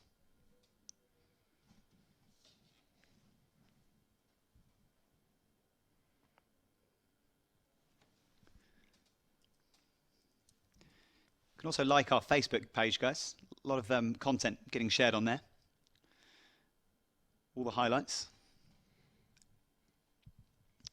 Especially those of you who missed the first sort of 40 minutes or so of tonight's action. We had a slight technical difficulty at the top of the show. Despite all of our rehearsal. Despite the rehearsing, yeah. You guys made me show up early today. We had Jonathan here at 2 p.m. Try to figure out what time that is on the East Coast in America. It's not going to... Just think about that for a second. I flew in last night to Malta. It's a lot of fun. I'm happy to be here with the Global Poker League. So the reason you can't justify min-raising every hand you want to play is because if you min-raise every hand, let's just say you min-raise 80% of your hands and fold the bottom 20%, your opponent can start going all in very wide. And unless you're going to start making calls with stuff like Queen 9 offsuit and Jack 10 offsuit, which a lot of players do not do, you're going to get exploited pretty hard. Notice here Maria has been raising the garbage, and now she limps with the nuts.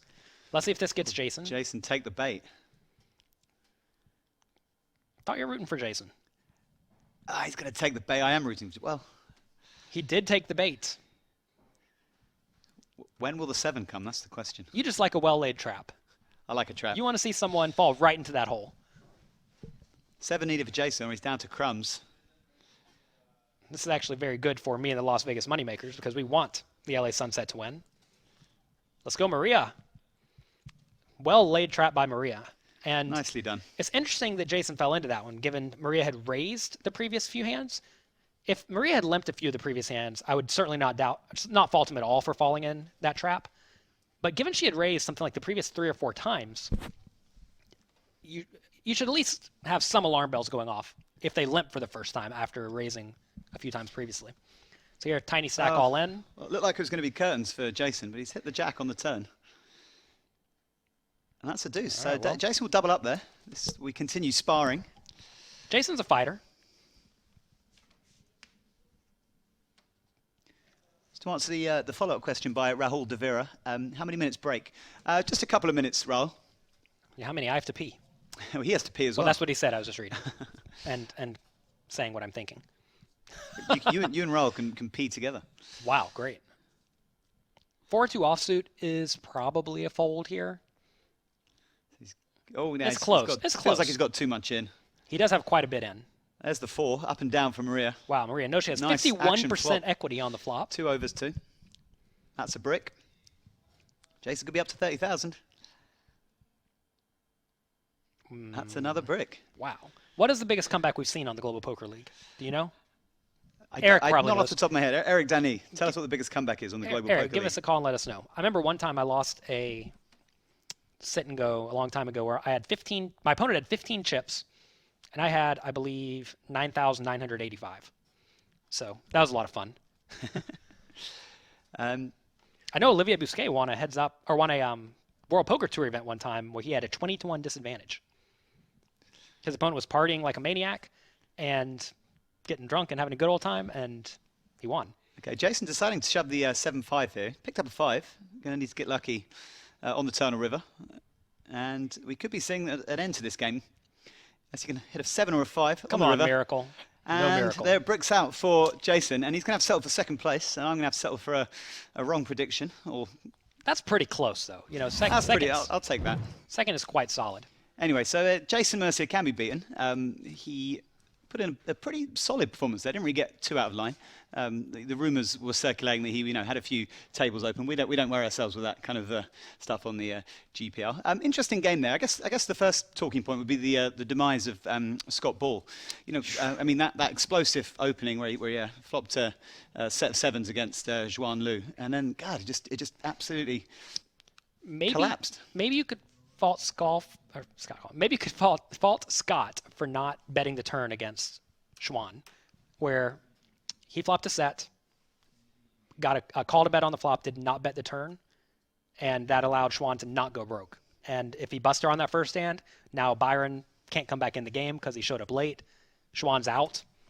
So maybe Scott messed that one up. Knowing the whole cards, we know he messed it up, but given that he thought Xuan did not have much, which I would have thought as well, I thought his play was fine. But yeah, not much went right for him. Well, maximum points there for Maria Ho and the LA Sunset. Great job, Maria. Great job, Maria. We're going to kick it on over to Laura Cornelius in the lounge, who's going to see how that affects the standings. Over to you, Laura. Thank you so much, Roland in the booth B, and Jonathan Little there for commentating on that first game from the Americas Conference 6 Max action. That was pretty long game there as well that we had. Congratulations to Maria Ho for the LA Sunset, picking up 7 points there. Heads up against the New York Rounders, Jason Mercier, who picked up 5. We've got Kaverman there with 3 points after a little bit of a late arrival. Scott Ball for 2 points. Kitty Kuo of the San Francisco Rush there taking 1 point. And Xuan Lu, nil point for the Montreal Nationals, which will be a little bit of a disappointment for Marc-Andre Ladouceur's side, who were flying high. They are top of the league. We'll see if that affects the standings in any way, shape or form, but I don't believe it does because they were so far ahead before. But look at that. Now you can see they're just 4 points ahead of LA Sunset. That was really, really good result for Maria Ho there, taking 7 points when the Montreal Nationals got 0 points. Really narrowing the gap between first and second place. We've got the Sao Paulo Mets on 115 points after Byron Kaverman's performance there. New York Rounders stay in 4th place in the Americas Conference with 113 points. San Francisco Rush with 106 points. And Jonathan Little himself will probably be still a little bit disappointed there. 6th place. Still at the bottom of the table for the Las Vegas Moneymakers on 97 points.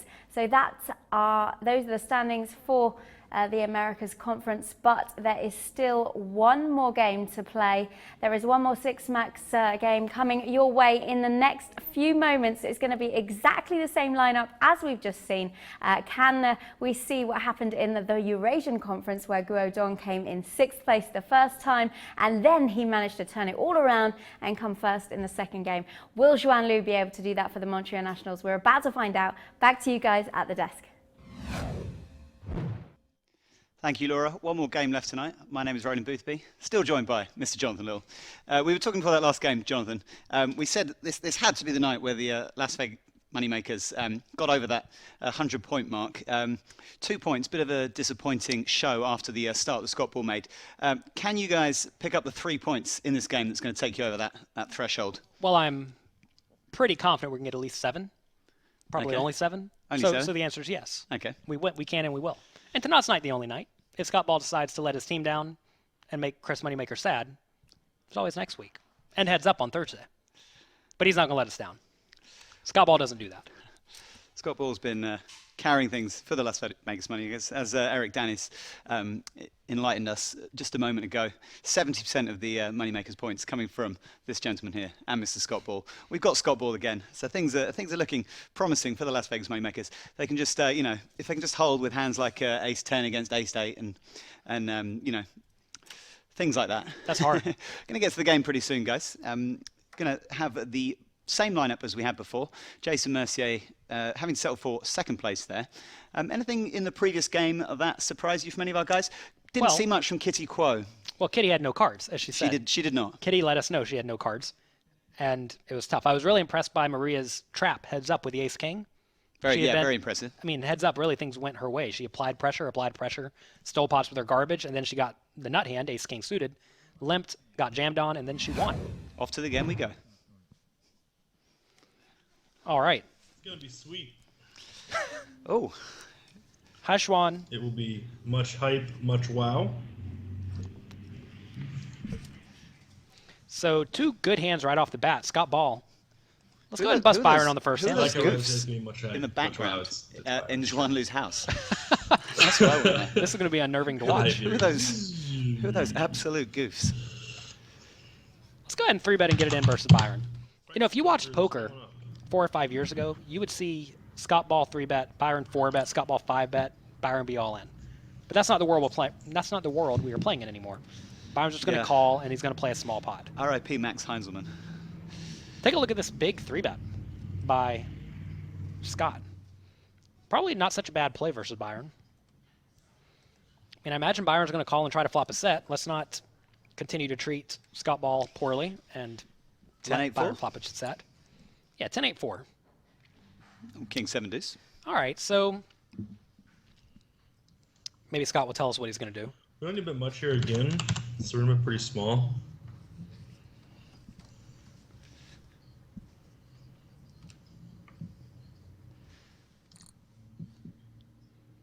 I like. If you're going to bet, you need to bet small in this spot. Guess Byron's going to peel at least one here. See what the turn brings. Yeah, he certainly cannot fold to 1 bet, I don't think. Don't love the flop, but don't hate it either.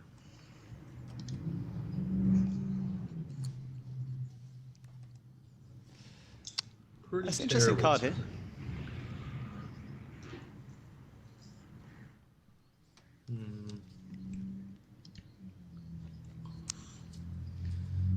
Well, Scott should probably check behind on this turn. This is a pretty bad one for him. If Byron happened to have ace-jack and call the flop, he's not in good shape. You could get value from stuff like ace-queen with a heart or pocket eights with a heart. I don't know. If you're going to bet, again, a small bet's probably ideal. You really don't want to get raised, though, because Byron may take pocket fives and bluff. So when Scott says barrel, it almost implies a bluff.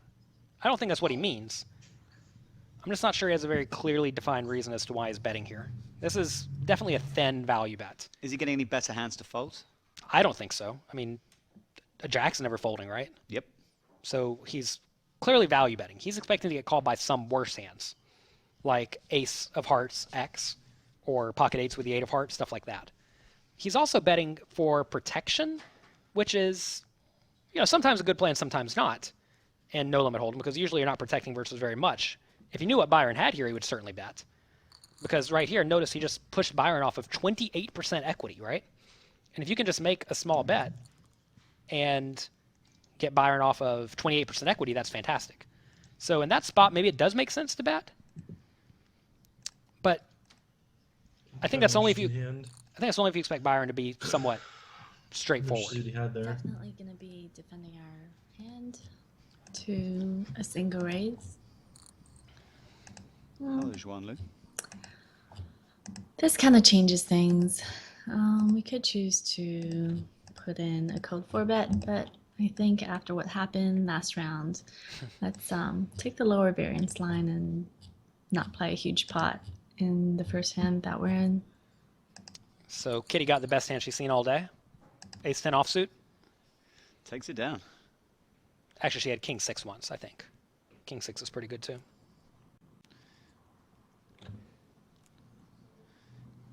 Don Variance is saying that you have a playboy smile. Oh, well, thank you. Thank you, Don Variance. What about me? I'm in Malta where playboys rule the world. Oh, I expect Byron to be raising me here a lot this deep. Where are we taking you at the weekend? Are we allowed to abduct you and take you to the wild spots in Malta? No. I think if you made it a standard 3x, we'd call, but to that size, I'm happy to let go Jack 8 offsuit out of position versus a strong player. Good analysis by Xuan there. When you limp with a marginal hand and get raised, you're not really loving it, especially when they raise big.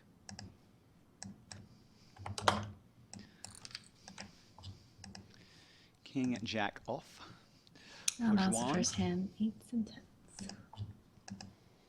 10s.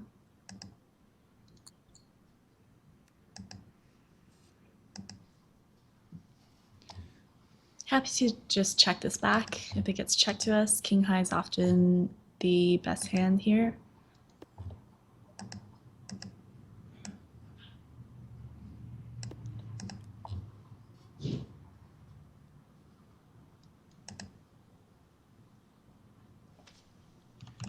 Scott might fire here.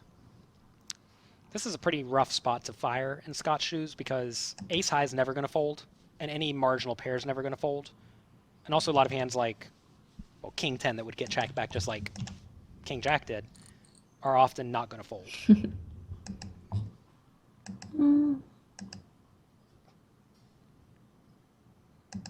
I guess Xuan has one of the few hands that can fold after checking back.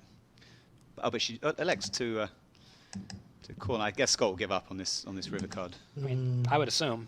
I know Scott definitely has some tricks up his sleeve, so we're not going to be folding king high too soon. Blast most rivers, but not that one. So notice Scott probably would have won this pot if the ace or the king or the jack did not come. He said he was going to blast most rivers. Yeah, he's going to blast anyway. Wow, still goes for it. That is he's only making king high and queen high fold. Wow, Scott Paulo is the man. Scott Baller. Scott Paulo. Kind of an interesting bet. This is a spot where Who Xuan is he representing here? knows that Scott should be checking a ton on this river because this should be so good for Xuan's range. Because she should check back ace high on the flop, call it every time on the turn, and here we go. I don't think he bets very often here with the 10, but Scott does play kind of unconventionally. I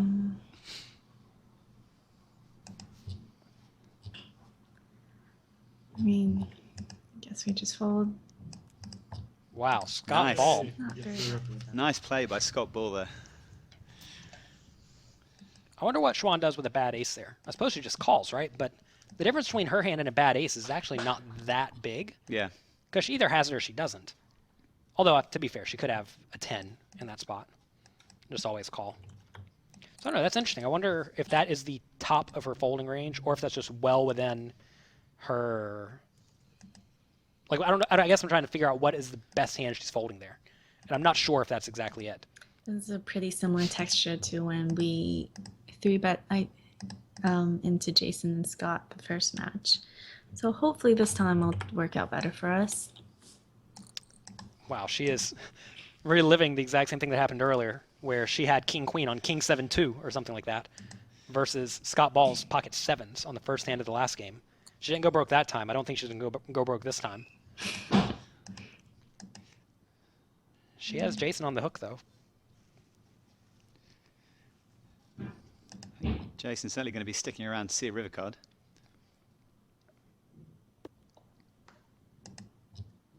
So this is always a tough spot, and I'm always interested to see how good we players can be happy with checking this back and just pot controlling here. Some of the times Jason would definitely have a 7 in his hand.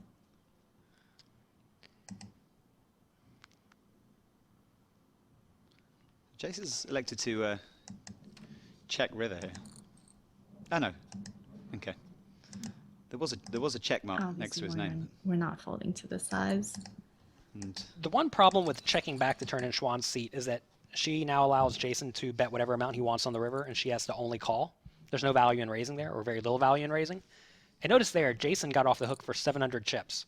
Whereas maybe if Xuan bets the turn for, say, 1,000, she wins an extra 300 chips. Of course, To raise or flat here. now she doesn't get pushed We off do her hand have ever. 3 pretty aggressive players to our left, so I think we can just flat here. We are going to see some fireworks on this hand. And potentially see if one of the guys choose to squeeze in position on us.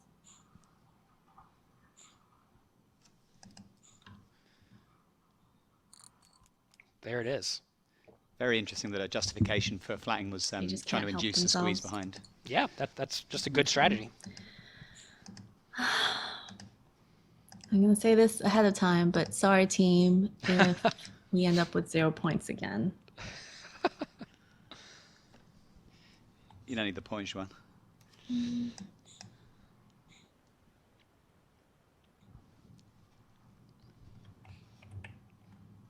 You can cut the tension with a knife. Yeah, this is the action we look for on the GPL. Follow us on Twitter, guys, at GPL. Use the hashtag GPL. 8,000 to go from Xuan. Byron won't be going anywhere. I love this play. This is quite strong, and it also makes your hijack calling range versus the under the gun raiser much more difficult to play against, because now they can't just blindly squeeze you. So I definitely like this play.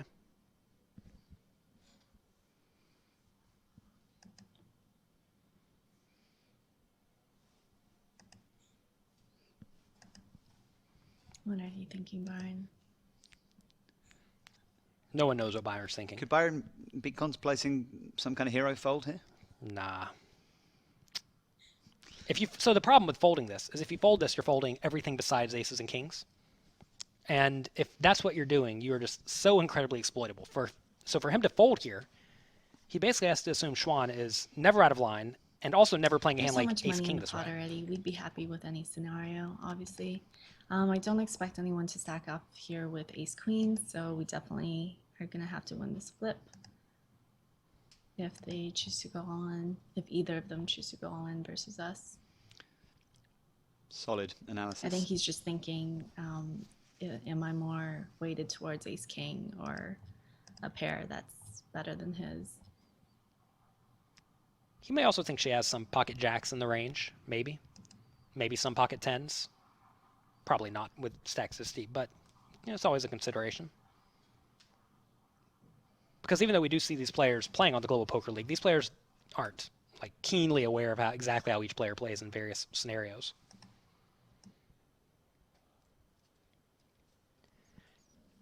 In general, versus good players, right, I'm not a big fan of making big folds ever. Here we go. At least we have them covered, so. So here we have the big flip. Ace. Come Queen's on. holding. Queen's still holding.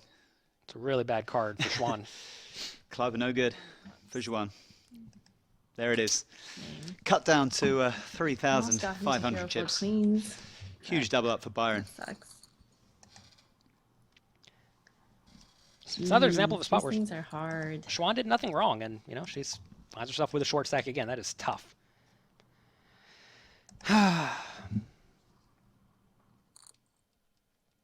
It's always tough as a poker professional to watch someone to watch someone only play great and then just run poorly.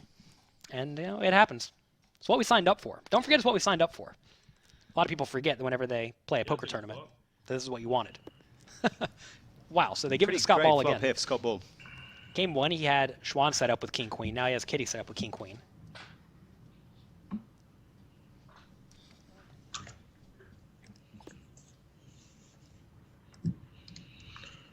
We're going to bet pretty big here.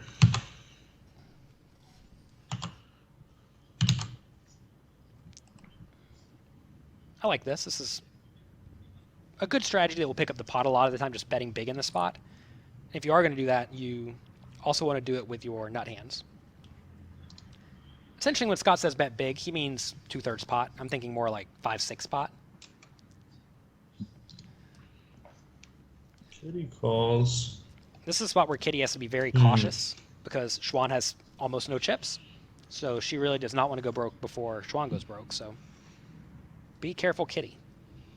If I was in Scott's seat, you always want to ask yourself, should I be going for an all-in bet by the river, or should I be going for a bet that leaves Kitty with about Hand would have popped 5K? up and you could have seen that I had ace king. So.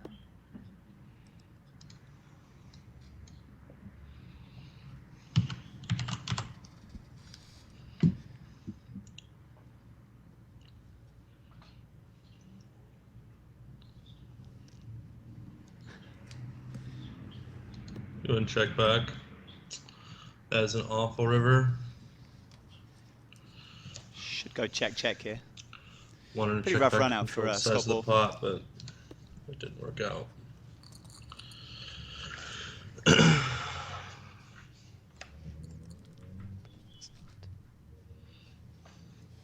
And we're back down to 10 big blinds. Sweet. Just where we left off, basically. It's always interesting going from a tiny stack in a tournament and busting to another tournament where you have a huge stack. You have to make sure you don't drastically overplay your big stack as you would the shallow stack you used to have. Now take a walk. So mean. Xuan gets shoved on.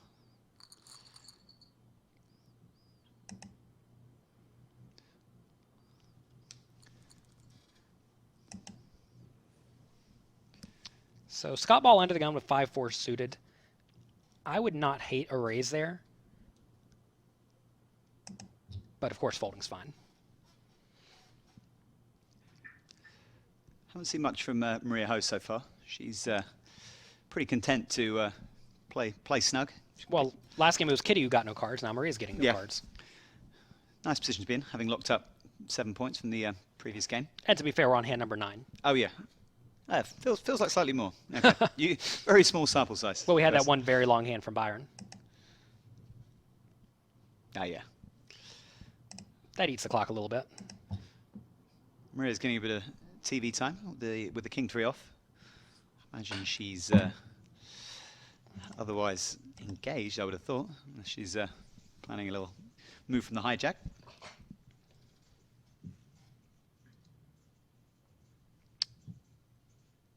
Well, so while we're thinking, what should Xuan be doing in this scenario? And it's always a difficult thing to think about because clearly she just has to try to get off the short stack. I wonder if Maria's disconnected. But at the same time, if these players do decide to ram and jam versus each other, maybe she can take this very tiny stack and get a point with it. So she always has to try to figure out, should I be trying to push whatever edge I have and just get chips and try to actually get back in the game? Or should I be content to not necessarily blind off, but just play generally snug?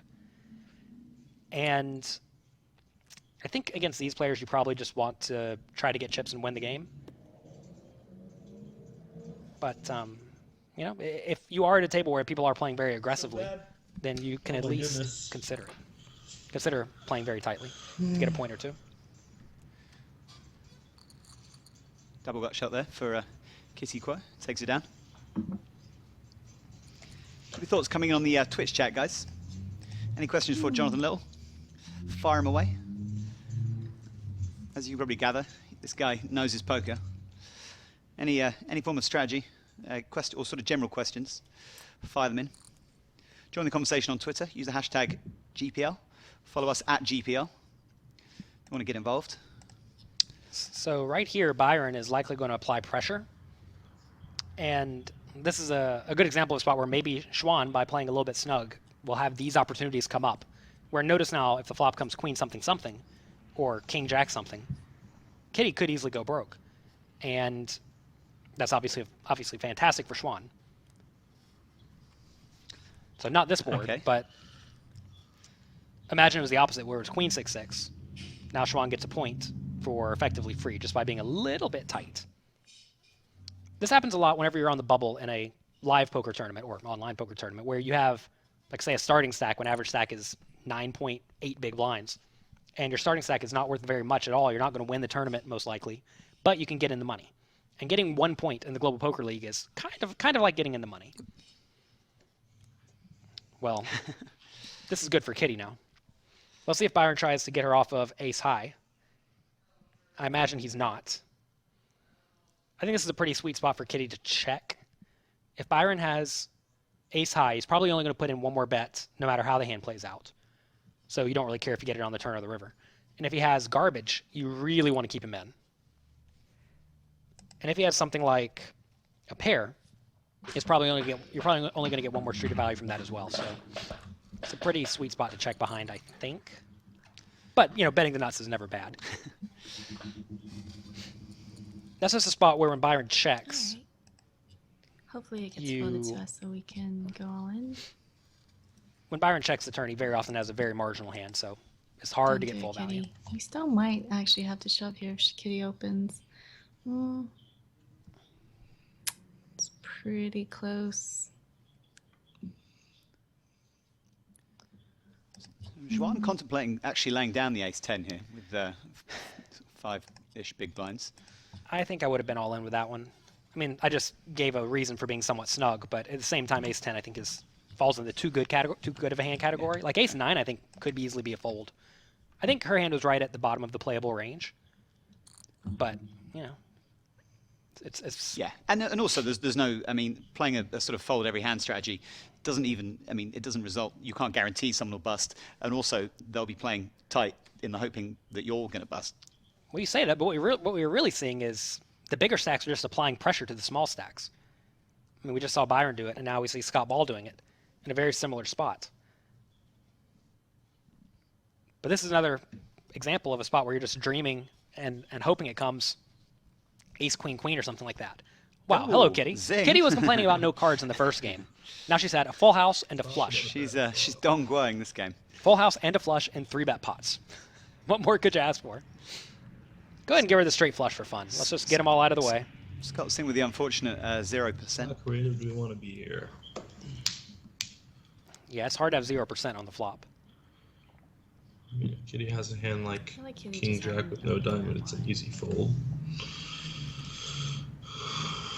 Even ace high here with no diamond, she should fold. She has like 8s or 9s diamond.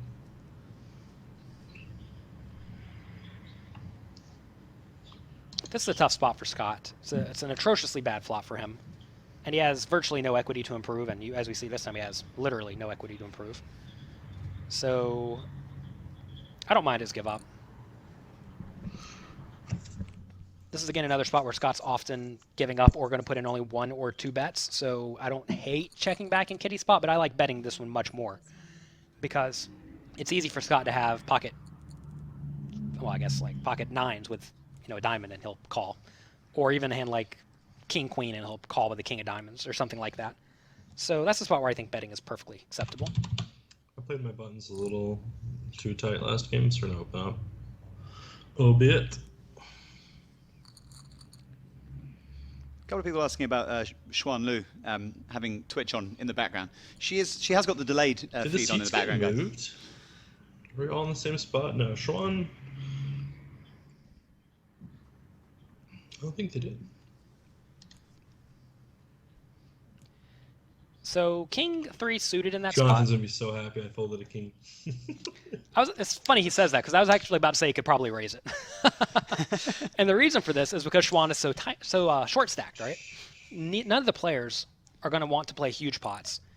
And notice Jason on the button is the one who is most inclined to not play a big pot because he can very easily outlast Xuan and get a point. Maria in the small blind and Kitty both have a little bit larger stacks where they could play the hand, but they're out of position, so they're not going to be inclined to play out of position versus the one of the players who can bust them. So I think that's a spot where Scott can open very, very wide. Not total garbage, but certainly wide enough. Kitty, no cards quo. Flopping pretty good here. Yeah, top pair again. I missed the pre-flop action. I assume Maria raised and Kitty called. Yeah. It's easy to miss action in online poker. Please forgive me whenever I miss it. If you blink, you miss it a lot of the time. Maria picks up a gut shot here. Decides to go along with the delayed c-bet. Check back from Kitty. Check back's going to pay off nicely. At least one more bet. Bit of a scary river card. Completes the flush and the up and down on the turn. So Maria probably thinks Kitty has a lot of draws and marginal pairs because she would probably assume Kitty's going to bet a lot of flops with top pair.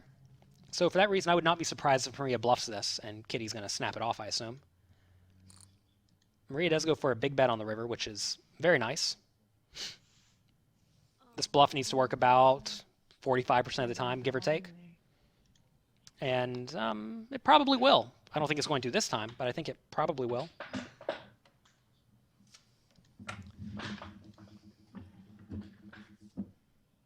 I mean, it's the perfect river card for this kind of bet, wouldn't you say? It does complete a lot of the draws that make sense, but I think Kitty's hand is so far up in her range, and also her hand is very underrepresented.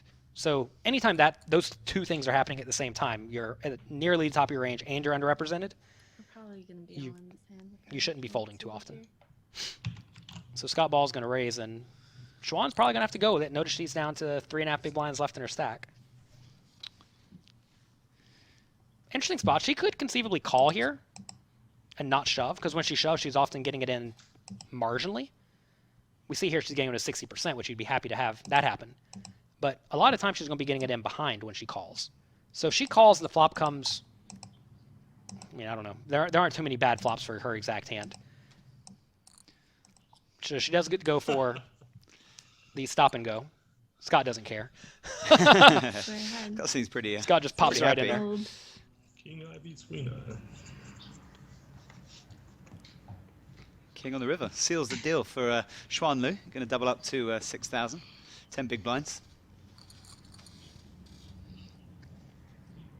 Okay, we can breathe a little bit. Last game and this game, my two picks are just battling for no good reason. Why do they do it? I mean, they're going to make me wrong. I guess I dodged a pretty nice one because Yeah, I didn't really have fold equity with my ace-10 there, and Kitty would have flopped the flush. If I come back to win this, it's going to be because of my smart, stupid fold. So someone, who is this? Russ says that he does not think that people care much about ICM, which means getting points. And I completely disagree. I think these players are all taking this game very seriously and trying to get the most points for their team. Whenever you develop some sort of a team dynamic, and you tell people that we are playing in the Global Poker League, which is the poker league, you're not just here to goof off. And, if you are, you probably don't even deserve to be in the league. I think everyone drafted players who said they wanted to play, because a lot of players did not want to be. They didn't want to play. They were and they opted busy with out. other stuff, and they opted out. Exactly. And I think everyone's taking the game very seriously. I think there was a hand where Xuan Lu sort of showed her commitment to trying to get the 1 point min cash, where Kitty Kuo raised with ace-5 of diamonds, and she let go of ace-10. Yeah. And that was a pretty apt kind of illustration of the ICM considerations that she was giving there, to go for the point and hoping someone would bust before her. Yeah, if she didn't care, she would have went all in and went to get dinner.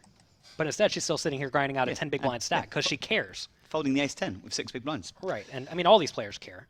I mean, I was talking earlier about how I study tons of video every time I'm about to play against someone, because I want to do the best I can for my team and for the league, really. It's my obligation as a player to do my best for the league. And I think a lot of the players, or all the players, really feel that way. Yeah, I mean, I don't think I can even think of a single situation where I can sort of honestly say I think that player hasn't played his best game. I mean, you've got players like Bill Perkins who like to splash around a bit, but I mean, that's just how he plays. Yeah, that's his style, and that's the style that he would play if he was playing in a 100k buy-in, at the PCA or EPT Barcelona, and that he's playing in the GPL. So even players who are splashier players still are true to their game in the GPL. So yeah, I would disagree with that comment entirely. Also, just think about if you did play and you acted like you did not care, think about the image you were projecting to the world as someone who either is bad at poker or doesn't care. Is that really what you want people to think about you? No, everyone wants to think that you are good at poker and that you do care. So, I mean, there are just a lot of incentives for people not to be an idiot, is what it amounts to. And even though it's for no money, I think you'll see a lot of the best players in the world don't need to be playing for money to play their best. Or at least very near their absolute best. You may not play your A+ game, but you can certainly play your A game. I think it would also be quite narrow-minded to sort of play in a way that wasn't your optimal best in something like the GPL, which is a new concept, something that's kind of innovative within poker. I think poker now, people accept it's so much tougher than it was, 10 years ago. Players are having to think of different ways to, create revenue streams, and one of those is creating a media image, an image, and that brings you an income outside of poker. I mean, someone like Jason Somerville's probably the prime example of someone who's using their image to cultivate other sort of business avenues. And I think GPL for all these players who have signed up is a potential stream of revenue via their image, and playing anything other than your best poker would be a complete detriment to that quest. Everybody's just kind of waiting for us to bust right now. And if you show that you are not committed, you're not going to get drafted again. Yeah. So, I mean, I want to get drafted again. I hope someone drafts me again. And, hopefully my commitment and my trying my best is obvious. So anyway, enough on that topic. What knowledge did you have prior to draft night regarding whether you were going to be picked, or did it come as a complete surprise? Did you have a chat with Chris Moneymaker before the draft? I don't know if you were not allowed to reveal. I had a chat with Chris Moneymaker. We discussed draft strategy the whole time. Did he make you aware that you were one of his choices? Mm-hmm. I knew I was going to be picked last. Did any other managers approach you? I talked to a few other ones, but I think Chris wanted me, and I got the vibe that was going to happen. Okay. What it amounts to. Nice flop here for Byron.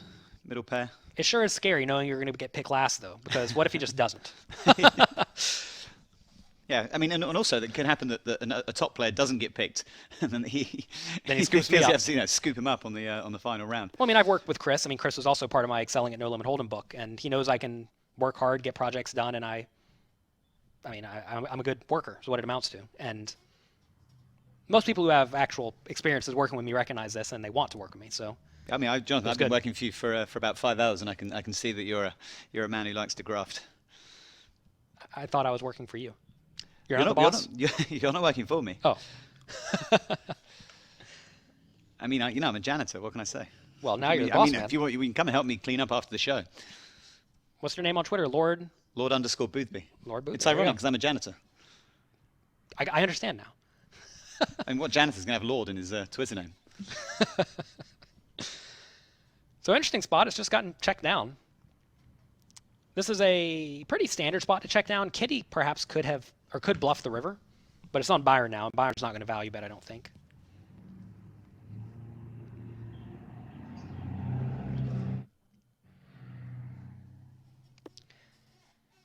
Byron's going to take that one down. I would love to have Byron on the camera and have him give just a pure stream of consciousness discussing everything he's thinking. I would wonder if it's like just swiping which way, right? On Twitter or on Tinder, if that's all he's doing, or if he is analyzing every tiny little thing, going through every little piece of each person's range to try to figure out if he can get value from those hands. It's probably the last one. I'm guessing it's the latter. Which is how he wins. He doesn't strike me as a big Tinder guy, but then again, I could be wrong. I mean, he looks like he just has a girlfriend. I mean, I'm basing that on the fact that he just looks like a nice, Byron loves to party. He does not have a girlfriend. I don't know if he has a girlfriend or not, but Byron loves to party. I'll just say that. We'll leave that at that. Ace King here from Rio, getting short. Nice timing. Everyone in the Twitch chat loves Xuan. Byron may elect to re-raise here.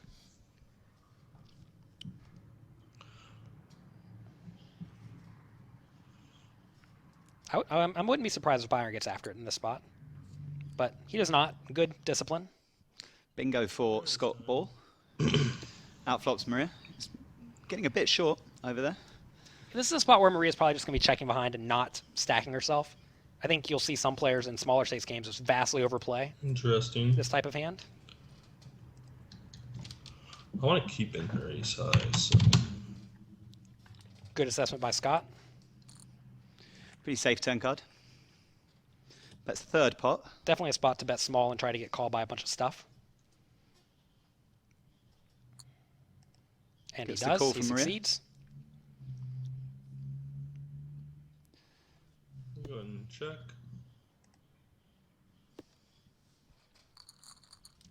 Good check by Scott, and he wins a nice little pot.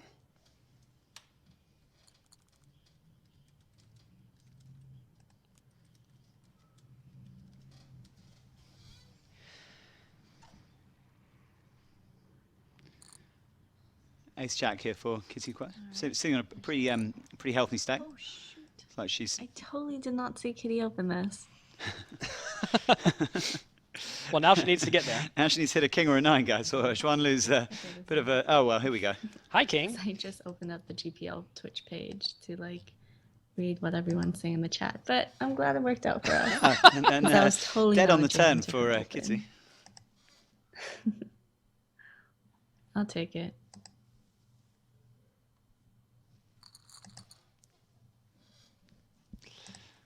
So from absolute crumbs up to 13,000. Now Maria Ho is the short lady at the table. Do we know what were her crumbs? Was it 2,000? 2,600 I think was her low point. Wow, that's fantastic. Here's Here's Byron. Byron. Byron is Laura's tequila buddy. Byron is my red wine buddy. Misread by Lord Boothby on Byron Kaverman. Yeah, bad read. I just don't see him talking much. Because he's I need to start playing with poker players a bit more, I guess. Interesting if Byron's tie break comes into play. Byron's tiebreak. What does that mean? Oh, time bank. And how it affects him if he has to act fast. Yeah. Scott, it's not going to come into play. I'm a bit curious. You can play so incredibly slow to where it will not matter. Because when someone busts, their time bank gets redistributed. So someone with, say, 8 minutes bust, the other players all get a minute and some change. Yeah. And if, say, you're down to 3 people and someone busts who has 5 minutes left, well, you both get 2.5 minutes. Yeah, I mean, this situation when we've gone 25 hands without losing a player is the kind of situation where we see people's time banks getting a bit lower, but it always evens itself out. So you players who appear to be in the danger often get out of jail. Yeah, someone had 3.5 minutes, I believe, in one of the earlier games today, and they were just nowhere near in trouble.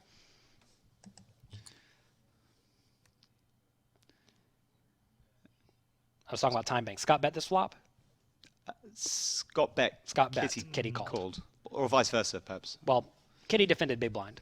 So I doubt she led on this flop. This is not a flop you would typically lead.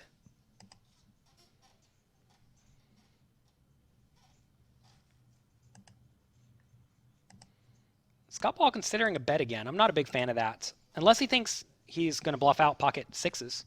Wow, Scott Ball living the dream on the river. No emotion there from Scott Ball. He really wanted the 4 on the river. He's actually kind of unhappy about this. Pretty stoic there as he paired his ace. Brutal run out for for Kitty, because this could be a card she's supposed to fold on the river, because Scott should have a bunch of aces. Problem with this is that it looks like we have ace high. Which is what, yeah. On the turn, I think, so we don't want to bet too much. I think you actually want to bet big here in Scott's shoes, hoping to get a hero call. When you bet small, you may get more crying calls. Like right here. Yeah, the frustration call, I guess, is the one you can get here. You always want to look at how often your bet gets called. So say his 3,500 bet gets called 100% of the time. He's going to make 3,500 chips on that bet. Say he bets 10,000, though. Does that bet get called like 40% of the time? Or 50% of the time? Half of a 10,000 bet is 5,000. So that makes you more than a small bet. Like, imagine his options were either 1,500 or 10,000. I think 10,000 is going to be more profitable every time. Maria's all in here, base 5. She's, behind us right now, but her team's the last team we want to get chips right now. I'd be very happy after the end of these 2 matches if our Nationals team was still in first place. Montreal Nationals are 4 points ahead of the LA Sunset. So Xuan Lu will be happy if she comes within 4 points of Maria Ho. It's looking like that's perfectly reasonable scenario, or perfectly foreseeable. Again, going back to what we were saying earlier, that Xuan is aware of the payouts and aware of the situation of the teams, and that's what a lot of these players are thinking about. They're just not trying to win chips. They're trying to win the points necessary to get their team into the playoffs. Don't think this is a jam here. And when we get closer to the end of the regular season, there are going to be some pretty interesting spots that come up. They're going to be very hard to analyze, because some teams are going to need to lock up like 2 points per game for the next 3 games, and they'll get in. It's always so close, which kind of sucks. And other teams will need to win 3 out of the last 3 games. Especially when last place right now is 0 points, and 5th place gets at least 1 point for the board. I think it's like somewhat valuable that we don't take like very marginal, like non-shove spots. Unless it's for King 9. But like Xuan's saying, against Byron, who's going to be calling pretty well. Given the Nationals are in first place, I don't know exactly how the math works. I haven't looked at it too much, but I imagine if they just get like 2 points for each game for the rest of the season, they're going to be in the playoffs. So all Xuan has to do is not do anything ridiculous, and she's done her job. Like, her job is not necessarily to win. Her job is just to get 2 points or get 1 point. I'm sure someone like Eric can do the math and let us know if they need like 1.5 more points on average to get in. And if that's the case, then she should be incredibly tight. Okay. Eric Denny, you heard the man. As long as we don't miss Ace 9 here for Xuan Lu.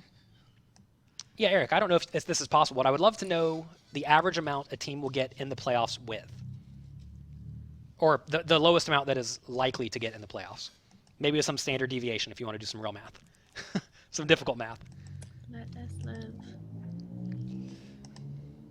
Jason has been a bit quiet in this game so far. Hasn't been picking up too many hands.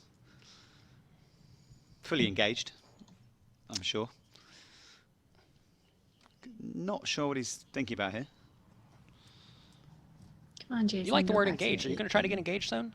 You said the word engaged like 5 times today. Okay, awkward laugh. All right, so we'll talk about something different. No, it's not awkward. I mean, you know, I imagine I might get engaged one day. Oh, okay. All right.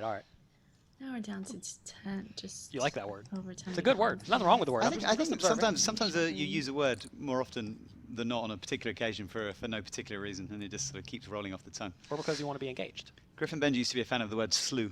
Slew. He'd say, we've got a slew of great games here, and then anything that was more than one would be a slew. Scott has a slew of good cards here, and he is not folding. This is actually close to a fold versus Xuan's raise, I think. But it's only 10 big blinds. Xuan all in and dominated against Scott Ball. Scott Ball. Oh, wow. And there's the king. You were so unlucky, God, Scott Ball. Scott Ball's not running Xuan is battling back well for tonight. real, man. Oh, we have outs. Oh, no, it's Scott can't read the We board. don't Yeah. have outs. We're dead. So, pay attention. I thought he had outs too. And then I was like, oh, wait. No. Wow, so sick. She just went from like 3K to 28,000. Now Oh my we're gosh. back in it with above starting stack for the first time in these 2 matches. Oh, man.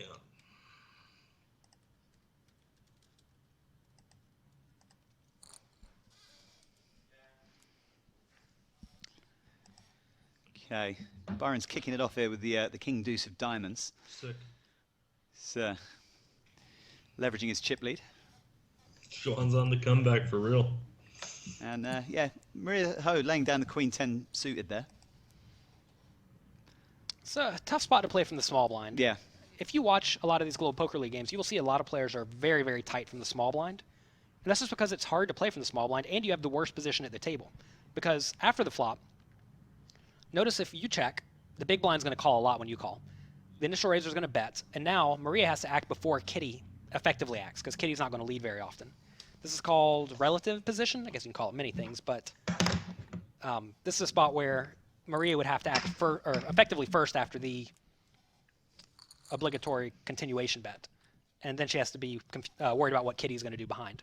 So calling from the small blind is very often not an ideal strategy, and why if you watch a lot of the best players in the world playing from the small blind, you'll see they often use a 3-bet or fold strategy because they want to have fold equity and they want to get the big blind out so they're not playing 3 ways in the worst position. With less than 20 big blinds, so we're just going to go all in here with our jacks. Scott's not going to be too thrilled with the outcome of this hand. Don't go crazy, Scott. Don't go crazy. Good fold by Scott there. Scott's been playing pretty well himself, which is good for me to see as a Las Vegas moneymaker, despite him. Yes, Scott's actually been making pretty good decisions all night. All you can do is make good decisions. Really, all these players have been making good decisions, I think. Jason all in with 9s. Oh, hello, Jason. You're here today. Might get looked up by Kitty, but I'd imagine not. Kitty has to fold there. For 15 big blinds, that's just too much to call. If it was something like 9, it's probably okay, or 8, it's probably okay. We're in hand 33, guys. Still haven't lost a player. Blinds 6-12. Ace-10 offsuit under the gun. It's probably a fold. Okay, looks like he'll probably get away from it. Well, I expect Jason to be like super strong here. That's what I was saying. Because if he's folding ace-10, it kind of implies he's super strong if he's opening. I think I'm just going to shove. It looks weaker than a raise. I expect Jason to be strong.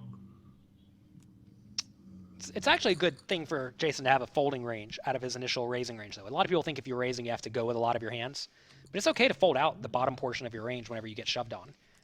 And if Jason's only raising hands that he's calling the all-in with, or the vast majority he's calling the all-in with, well, then he's probably raising a little bit too tightly. So maybe it's just a good open by him. Because if he has ace-jack there, it's probably very close to a call. If he has king-queen, it's probably very close to a call as well. So I don't know, maybe those are supposed to be folding hands, but I don't know, if you're folding those, you're folding pretty tight. Tight fold by Jason there. Maybe, again, he's trying to outlast Maria. Remember, Maria's a short stack here, so the medium stacks, well, pretty much everyone besides Xuan and Byron, really don't want to get in too much trouble versus each other because they don't want to go broke before Maria. Xuan opens the pot, king jack off. Raising into a few aces behind her. Well, Byron's probably either going to 3-bet or fold this. Probably just fold. Because Xuan's to be fairly strong opening into Maria. Jason's probably also going to fold for the same reason. Now Maria could conceivably just fold this. But she does decide to go with it. Okay, good luck. We're going to get all the chips in, guys. Grill on grill action. Female on female action. Female on female action. I apologize to the ladies out there. Gut shot for Xuanlu. King jack or 10. Maria will double.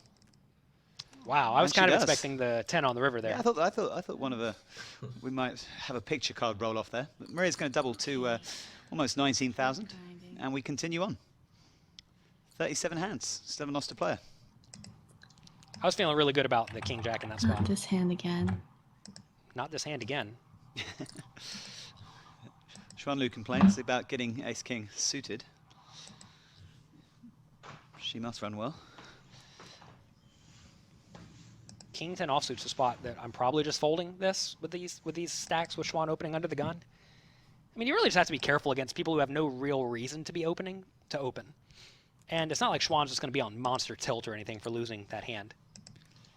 Wow. Kitty peels, and I think we're going to see some action on this one. Action play out here. So Kitty's probably going to check. Xuan's going to bet. And then does Kitty shove or just call? Because here, you have to expect Xuan to have a reasonably strong range. And when she does call, you're going to be behind and drawing. But at the same time, you can make her fold out stuff like ace-queen. And you can make her fold out pocket sevens if she does bet. Okay, so we turn the flush draw. And we still have top pair, top kicker. And I'm not sure what the right play is there for Kitty on the flop. I think check call. So definitely not folding. Oh, hello. I'm not sure if the best play here is just to shove or make it another size where we can induce shoves from worse hands. I mean, we don't really want to be folding out her club draws. I think we should just bet call here. I like the small bet as well for the reasons Xuan laid out. Also, you may keep her in with pocket jacks or pocket nines, something like that decided to flat pre-flop. Probably not jacks, but probably something closer to pocket nines. I don't know. Maybe she doesn't even have pocket nines in her pre-flop range. Maybe shoving's better because Kitty's range should be strong. It's an interesting spot. Interesting. Okay, so all the draws miss. The river did pair up the 6, but I don't think she's actually calling us too often with just the nigger. So I think we can definitely shove our hand for value and expect to get called by worse kings a lot of the time, especially since she would think that we have a lot of misdraws in our range as well. It's good analysis by Xuan. Not much Kitty can do here. Well, she put Xuan on a bunch of club draws, but it's hard to have a bunch of club draws here. Besides exactly Jack 10. That's about it. Good fold. Hand 38. Still 6 players. But we don't really mind if Kitty gets points because, you know, San Francisco's not doing so well. Well, Byron had aces, but he's sitting out apparently. Okay. We're really more concerned with Maria, for sure. Hi, Byron. Hey, Byron. maybe it just feels like he's locked up a good points total, so just chilling. Maybe his team told him to get 1 point per game. Don't do anything silly. Or maybe he's off having some tequila or some red wine.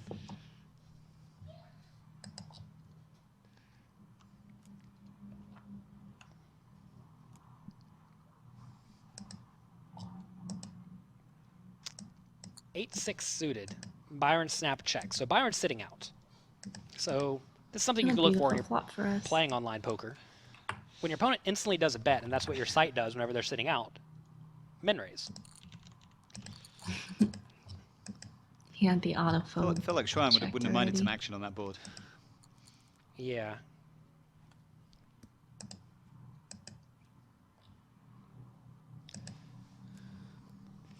I was getting pretty shallow here. Well, I think Maria's probably going to fold this one, but Kitty's going to be all in, and it's going to be, I think, a call for Scott Ball. And it's going to be in the hands of the dealer, who has not been very kind to him so far. He's lost every all in, or chopped it up sometimes when he's been lucky.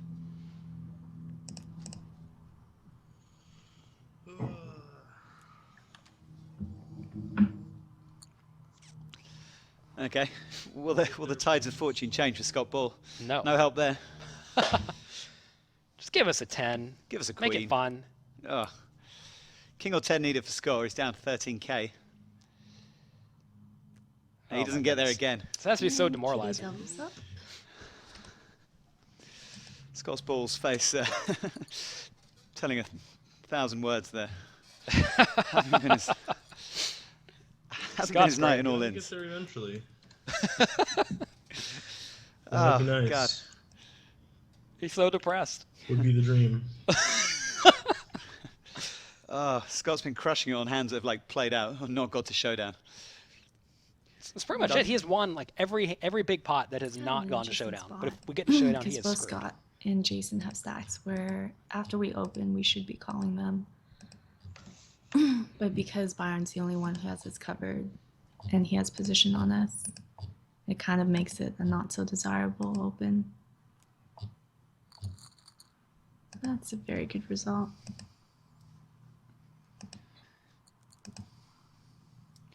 Hand 42. I would just keep opening if I was Xuan. Byron. Again, same thing. If Byron didn't have us covered and to our left, we'd just be open shoving these hands into these three players. I think I would still just open pretty wide. As long as Byron's not doing anything ridiculous, and he doesn't seem to be ridiculous, I would open very wide in Xuan's shoes, and that's often how she can be a little bit aggressive and take over the chip lead and then not have to worry about Byron so much. If a few of her steals get through, like imagine she gets up to 50k, and then everybody else has 40k and then 20, 20, 20, 20. That's the spot where she can really run over the table because everyone here is trying to get some chips, right? And they're not going to want to go broke before each other.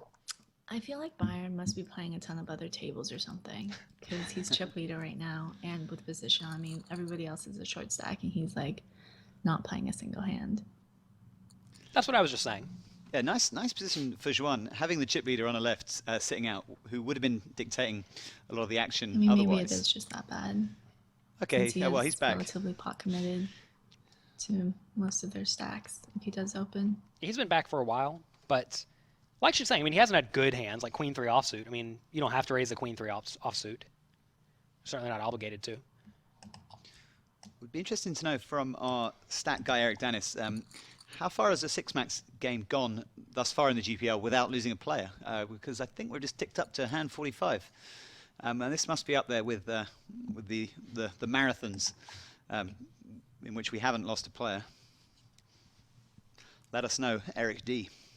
Well, notice the average starting stack is now, I don't know, 16 big blinds. It's hard to have a game last too long when average stack is, 16 big blinds, and a lot of players have less than the starting stack. So Xuan limps because she doesn't want to raise and get shoved on. Byron should raise here a lot, I feel like. But then, I think Byron should probably raise there. Not a terrible flop for us. We have backdoor nut flush draw as well as a gut shot, and ace high is often here. Gonna be the best hand. Straight flush for Byron. Official stat coming in from Eric Dennis. No clue. We'll let him off that. He literally knows everything else about the GPL. Shout out Eric Denny. Shout out Eric Danny. Hype. Hype Eric Denny. Hype. Soon to be married Eric Denny. Wow. He got engaged. He got engaged. You said it again. Didn't even tell me that he had a girlfriend. I had to find out on Facebook. You said you guys were friends. I guess not. Oh, well, I thought we were too. All right, so bet from Xuan. Byron just calls. Didn't really improve on this turn, so... Bit of a bricky turn here. Happy to just check fold here, even though he does have certain other draws after raising us on this flop. Yeah, it sure is unfortunate that Xuan's going to have to check fold this.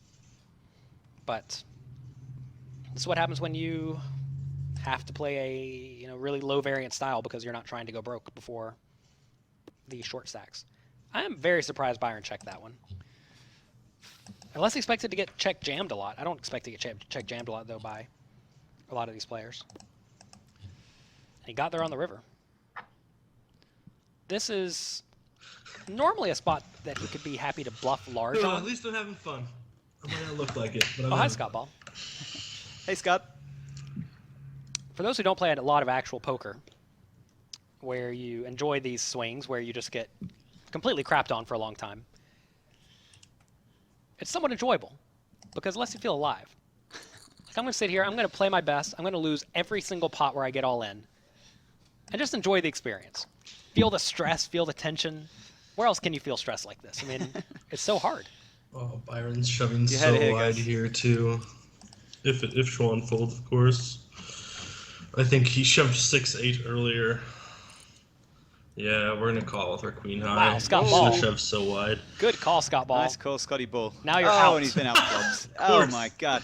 Of course we get it in the head. Queen or a five? Smashes the jack. Give it Come to on, him, Scott. justice. We need some justice in this game. Queen or a five for Scott Ball. Or this is a travesty. my Absolute God. travesty here on the Alright then. GPL. Scott Ball manages to bust in 6th place for the Las Vegas Moneymakers. In the 2 matches. Fully played. undeserved. Today was not our day. Unlucky Scott Ball. That was the understatement of the GPL history. Oh my God, we hate to see that. Oh my goodness. Just prior to that hand, Jonathan Little was telling us he likes getting sucked out on. It makes him feel alive. Yeah. Well, now he's dead. Now he has no I'm chips. not sure Scott Ball feels that way right now. He'll have a beer. He'll be all right. Have a little bit of rum and some cake. Rum and cake. He'll be good to go. Rum and cakes. Not really sure if I should be. Make sure you opening. pluralize those cakes. If this hand's strong enough to be opening and calling off Jason's stack. I mean, if we lose, we're gonna be about similar stacks to the other players, which is a really shitty spot to be in. Jason getting in with ace deuce. Plenty of chops here. Give it to Byron. He deserves it.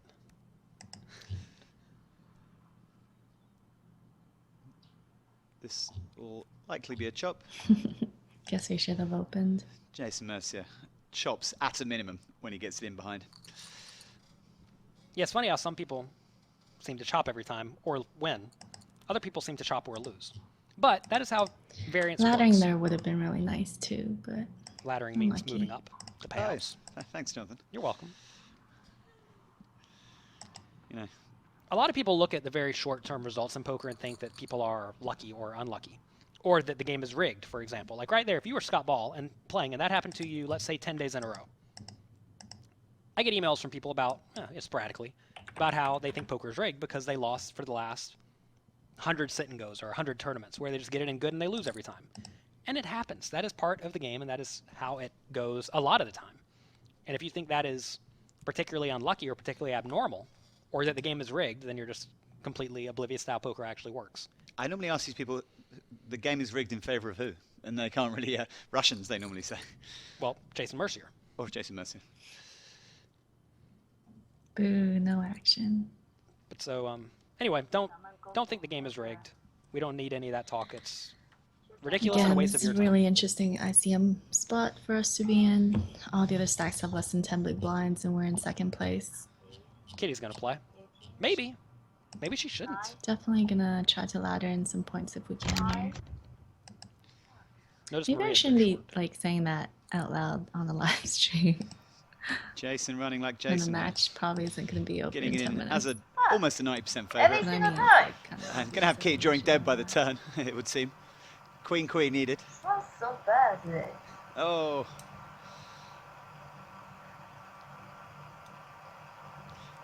Jason doubles up to 32,000. Hi, Kitty. You enjoying your time on the stream? Hi, Kitty. I feel like she really wanted to let that hand go as well. Well, she Oh. should have, because remember, Maria is incredibly shallow stacked, so she has to be very careful going broke, or risking going broke.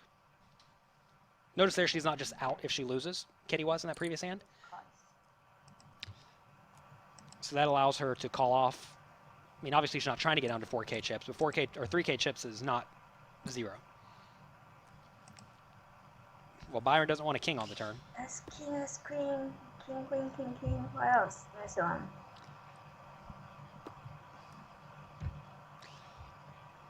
Good check by Jason on the flop. That allows Byron to bluff the turn. It also makes it harder for Jason to get bluffed off of his hand.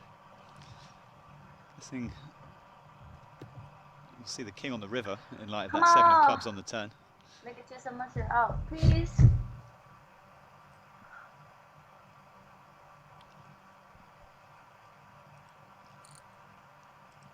Jason going to value bet his kings. Notice again the small sizing to try to get called by all sorts of worse hands. If Byron does call, I imagine Jason's just going to check back on the river. Although maybe he goes for another small value bet. That would seem a little bit thin to me. I think Byron should very often check his aces on the turn. Notice Byron's down to 1 minute on his time bank. But like we mentioned, if one of the short stacks goes broke, he's going to get an extra 2 minutes or so. Wow. Interesting. Very. Byron is such a boss man. So I was not expecting this at all. Perhaps he properly puts Jason on a lot of bad aces and kings and queens and 10s and 9s and 8s. So this is a sweet play. I was not expecting this at all. I mean, this is the kind of stuff you want to watch and learn from. Does Jason sniff this out? Because I just legitimately never make this play. And maybe that means I'm a fish. Come on. Yes. Come on. Pushing you in, please. One time. One time. I'm sorry, Jason. I need you to finish your piece first. Just bust up, please. I'm sorry. Byron knowing he's going to have to put Jason to the test here on the river for everything if he wants to get the job done. He gave up. What are you checking there? Jason Mercier showing why he's the best. He will fold. Just shove. I'm not so sure he's folding. So here, Xuan's probably going to have to pay Maria for 5 big blinds. Ugh. Why do people check raise on the turn and give a lever there? Good fold by Xuan there. Theoretically, if Jason busts her. I like the way Xuan And plays. This is also, great. if Kitty goes all in for her 1.5 blinds.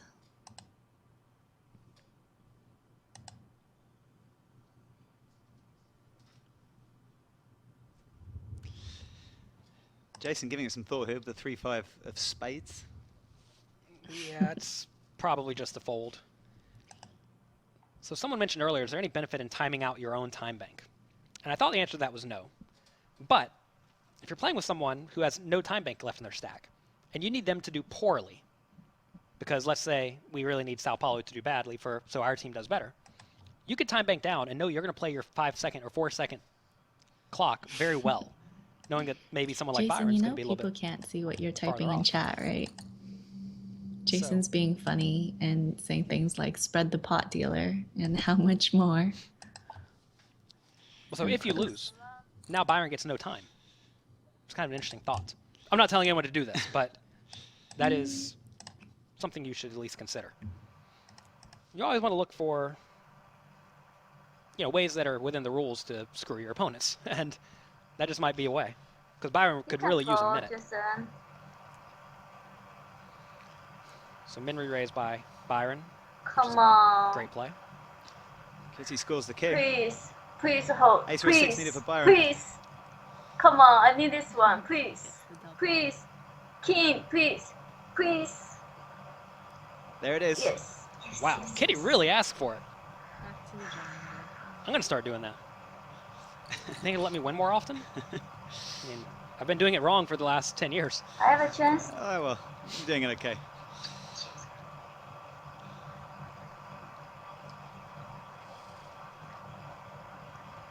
Interesting spot for Byron. I guess he has to min raise, but that really opens the door for Jason to get after it versus him. We're about to have it. Byron's going to be in time bank trouble.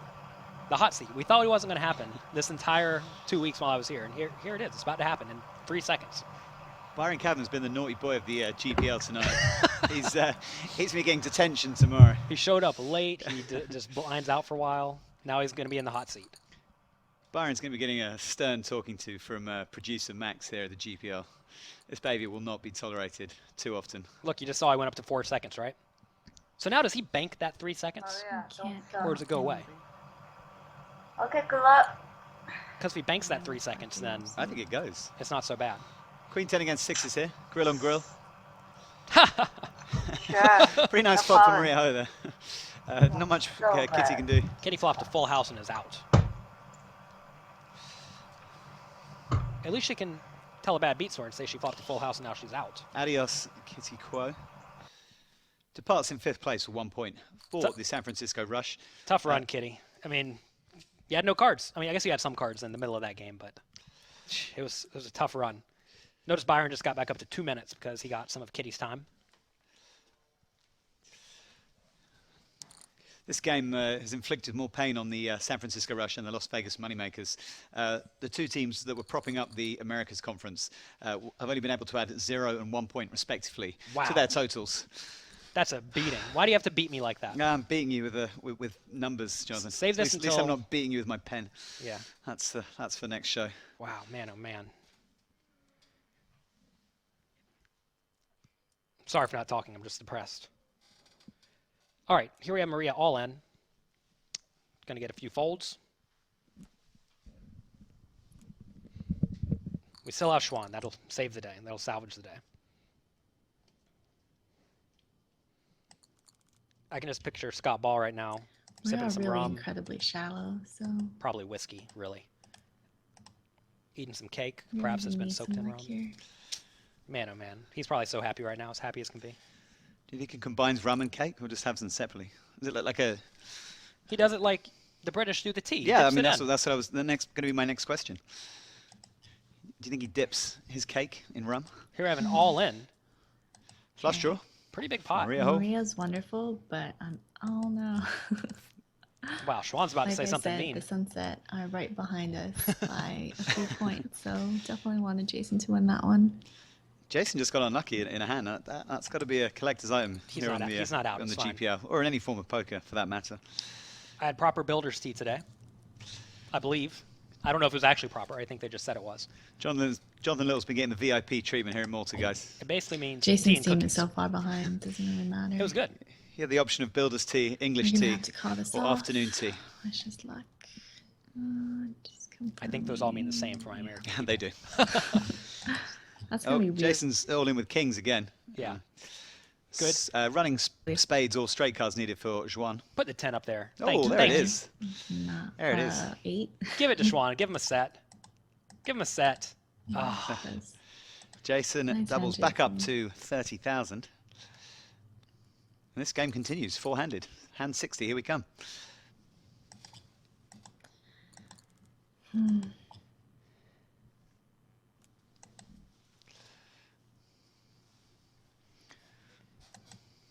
Interesting fold by Maria. I think she should probably be opening there to apply pressure to Byron. Notice Maria's the chip leader, and Byron probably has to be a little bit cautious from out of position. So I think Maria could have opened that pretty wide.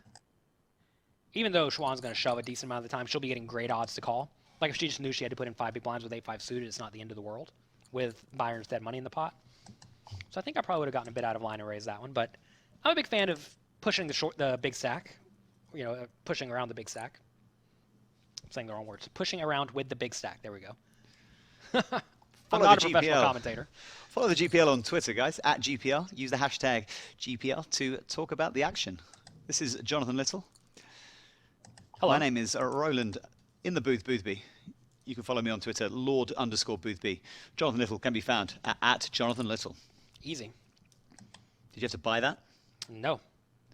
Were you one of the first on Twitter? I was one of the first on Twitter. I remember Alan Kessler was going around to everyone, I think we were at Bay 101, telling everyone, hey, there's this thing called Twitter, you better get your name before someone takes it. So I said, sure. So I got my name and I took it. Don't forget to download our app, guys, available at the Android and iOS stores. There are so many things you can do on our app, I wouldn't even know where to start, but I will start anyway. You can catch up on previous games, you can watch current games live, you can catch up on the standings, you can look at the upcoming games, you can get the stats for every single player in the GPL, including Jonathan Little and every other player, and you can buy merchandise from our newly launched merchandise store, selling hoodies, caps and t-shirts, and soon to be more. Got any other chainsaw stories? Oh, God. I mean, that was a good start. Anytime he walks by and you have food, he will ask for a little piece of food. Then he'll proceed to take a third of your food. I normally stand near people who are eating food and then wait for them to offer. He loves playing slot machines. He is probably one of the best in the world at slot machines. Okay. And he supposedly turns a decent profit. He used to be at Bellagio with all these, what were they? Here we have an all-in, or not an all-in, I'm sorry, just a good flop for Byron. He used to get these what were they? Like Starbucks gift cards. They would sell them at 20% off. So I bought like $1,000 worth of them and gave them to my wife. She was my girlfriend at the time. And when she ran out, she started using her own money. She's like, oh my God, Starbucks is expensive. $5 a day or $6 a day goes quickly whenever you have it every day. Let's see if Byron checks again on the turn. Jonathan Little, guys, wooed his girlfriend with Starbucks vouchers, and now she's his wife. That's right. Notice Byron in time bank trouble again. And now there's only one short stack. If Xuan gets a double, we could be playing four-handed for quite a while, and Byron's going to be stuck on that hot seat. Okay, but here it is. He's going to have the opportunity to end it. Can Byron sit in the hot seat and the naughty seat at the same time? If she just opens, we might have to shift this as well. I don't know. It's just too short right now. Well, if you are in the hot seat, you probably have also been naughty. Because you're taking your time making creative plays. And just being a bad boy in general. Byron is a bad boy. They used to have the bad boys of poker on the World Poker Tour. Oh, yeah, I remember bad boys we need the bad boys of bad boys of Global Poker League. Byron would be on it, for sure. Wish us luck. Jason, not going to go with the threes. Maria Ho, going to go with the ace-7. Good snug fold by Jason. Wow. Action board. Action board. Xuan has 64% equity. That's a lot. Okay. 78.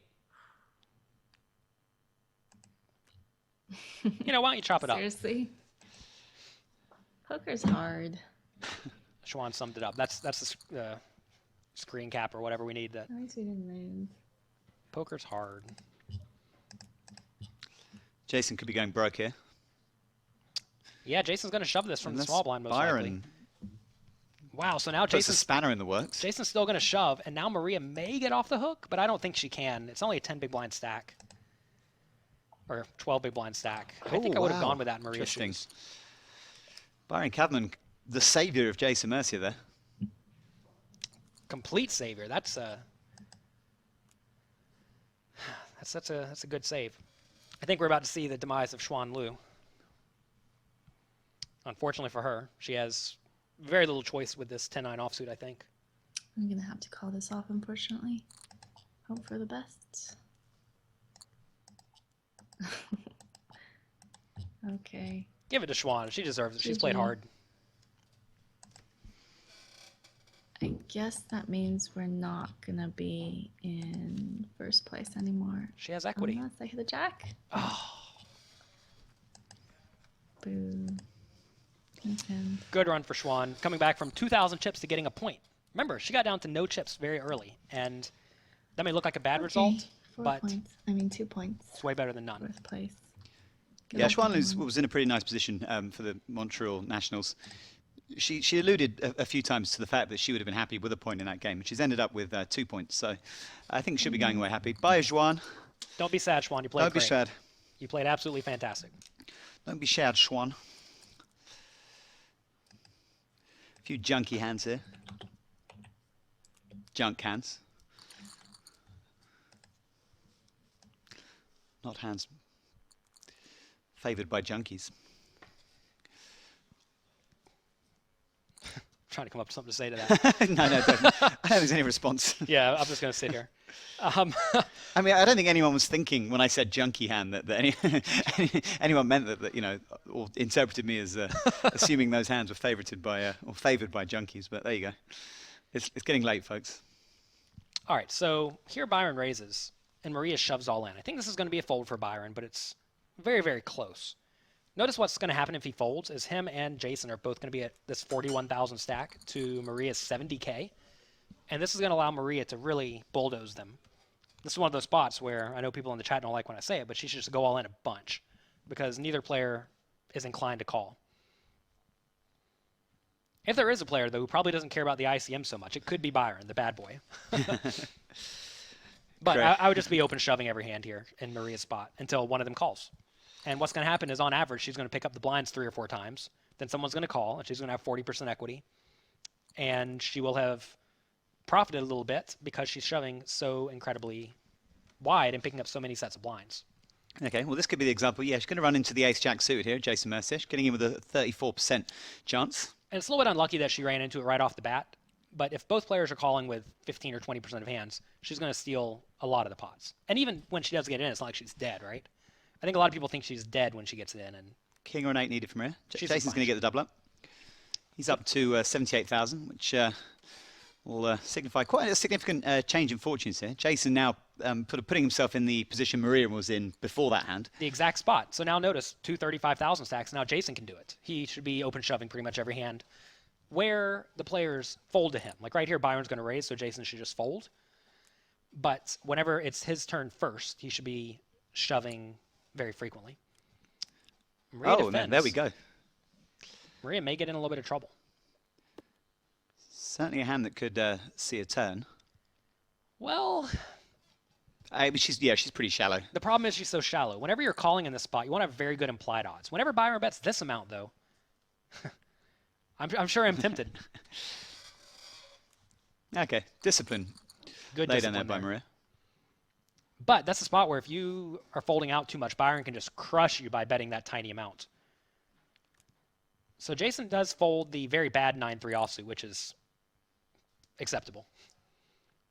It's never really bad to fold out the bottom 10 or 15 or 20% of hands. And 9-3 is right in there. Byron giving the queen 5 some thought, but probably slightly too weak to call off there. Much too weak. I imagine he's calling off with like queen 8 perhaps, or queen 9? Probably queen 9, maybe queen 10. The problem with this spot is that Byron and Maria are trying to outlast each other, but at the same time, if they just sit here and both get blinded down, they're not doing either of themselves any real favor.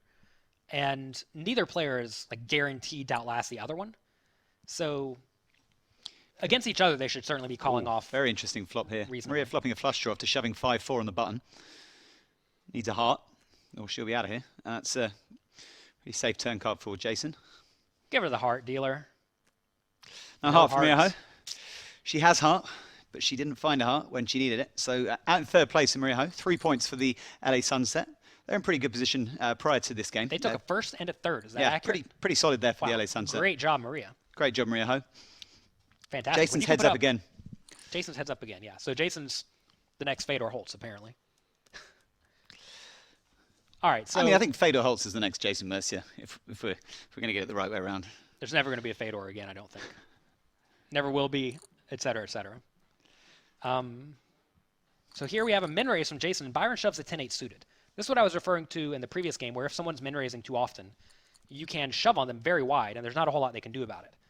And that's a pretty good example of that exact spot, where Byron took a hand that a lot of people just call with and elected to 3-bet it instead, 3-bet all in, and forced Jason to fold the best hand.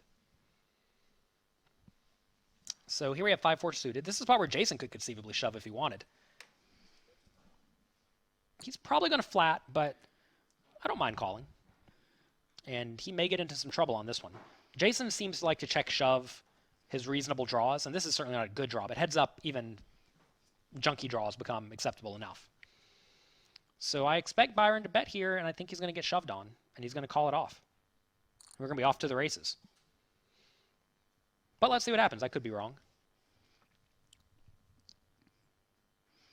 Notice here Jason can get a 3 or a 7, so it's not like it's just a single gut shot. He also has the overcard. I would bet, though, if he had just a regular gut shot, he would probably go for the check shove, too. Assuming he had an overcard available with it. So say it was 7-6-2, right? I think he would still probably go for this. I don't know why Byron's tanking. Okay.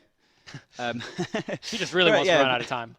So, safe turn card for Byron Kaverman. Just doesn't want to see a 4. Sorry, a 3. Or a 7. Us. Just like that. The okay, game's over. And the game is over, folks. Good check shove by Jason. I like that play. I think that's by far the best way to play that hand, because if you do get there on the turn, it's going to be hard to get much value from Byron, especially if you get there on the bottom end. Obviously, Byron's hand, they would have chopped it up if you had the bottom end, I think. Yeah. But good play. Good check shove, and it ended up working out for him. So well played by Jason Mercier. A first and a second. Pretty immense performance from Jason Mercier tonight. I don't think anyone was expecting anything different the way things have been going for him. Well, it's really hard to take a first and a second in a 6-handed game. Yeah. I mean, the main talking points of that game, really nice performance from Xuan Lu. Oh, yeah. We saw her get really, really short. She was down to, I think, 5 big blinds, 5.5 big blinds pretty early on. We saw a fold ace-10 in a spot where it looked like it was a time to, shrug your shoulders and hope for the best. She really clung on and ended up getting 2 points for the Montreal Nationals. I guess another talking point is Scott Ball. Really played really well. We saw an incredible hand at the beginning where Scott barreled turn and river with, I think it was a jack high against Xuan Lu, getting her to fold. Scott Ball, what's he going to be thinking right now, and what's next for the Las Vegas Moneymakers? All you can think if you are Scott Ball or Xuan is, I played great, and it didn't work out. That's all they can do. That's all you can do. Yeah. So just to clarify, there 3 maximum points for Jason Mercier. The New York Rounders were languishing in 3rd from bottom, or 4th place in that conference, 3rd place in that conference. Excellent performance from him. Really disappointed. Camps in the in the San Francisco Rush and Las Vegas Moneymakers camp. The 2 teams that really needed. Yeah, the 2 teams that needed the points most there didn't. And a really nice performance by Maria Ho, getting 2 sets of good results there for the LA Sunset. There's the points for the last of our 6 max matches tonight. Jason Mercier, 7 points, and then, well, you saw the rest there. We're going to discuss a key hand in a moment, but in the meantime, we're going to go back to Laura Cornelius in the lounge to see how that affects the America's standings. Over to you, Laura. No, we're going to go to the key hands. Let's get the key hand. Yeah, the key hand is a hand involving Jason Mercier and Byron Kaverman. This was a very interesting pot where Jason Mercier had 2 kings, Byron Kaverman with Queen 10. So take a look. Here we have Jason raising, under the gun. Byron defends the big blind, as many players will do. Flop comes ace, jack, 2 diamonds. Byron has nothing but a gut shot. This is a spot Jason's checking behind, as he should, with a lot of bad aces and pocket kings, pocket queens. Maybe pocket 10s, maybe pocket 9s, maybe pocket 8s, stuff like that. So now Byron's going to check the turn. Jason's going to bet small, as many players will do with their marginal made hands. And Byron, instead of folding, just assuming he's beat, decides to take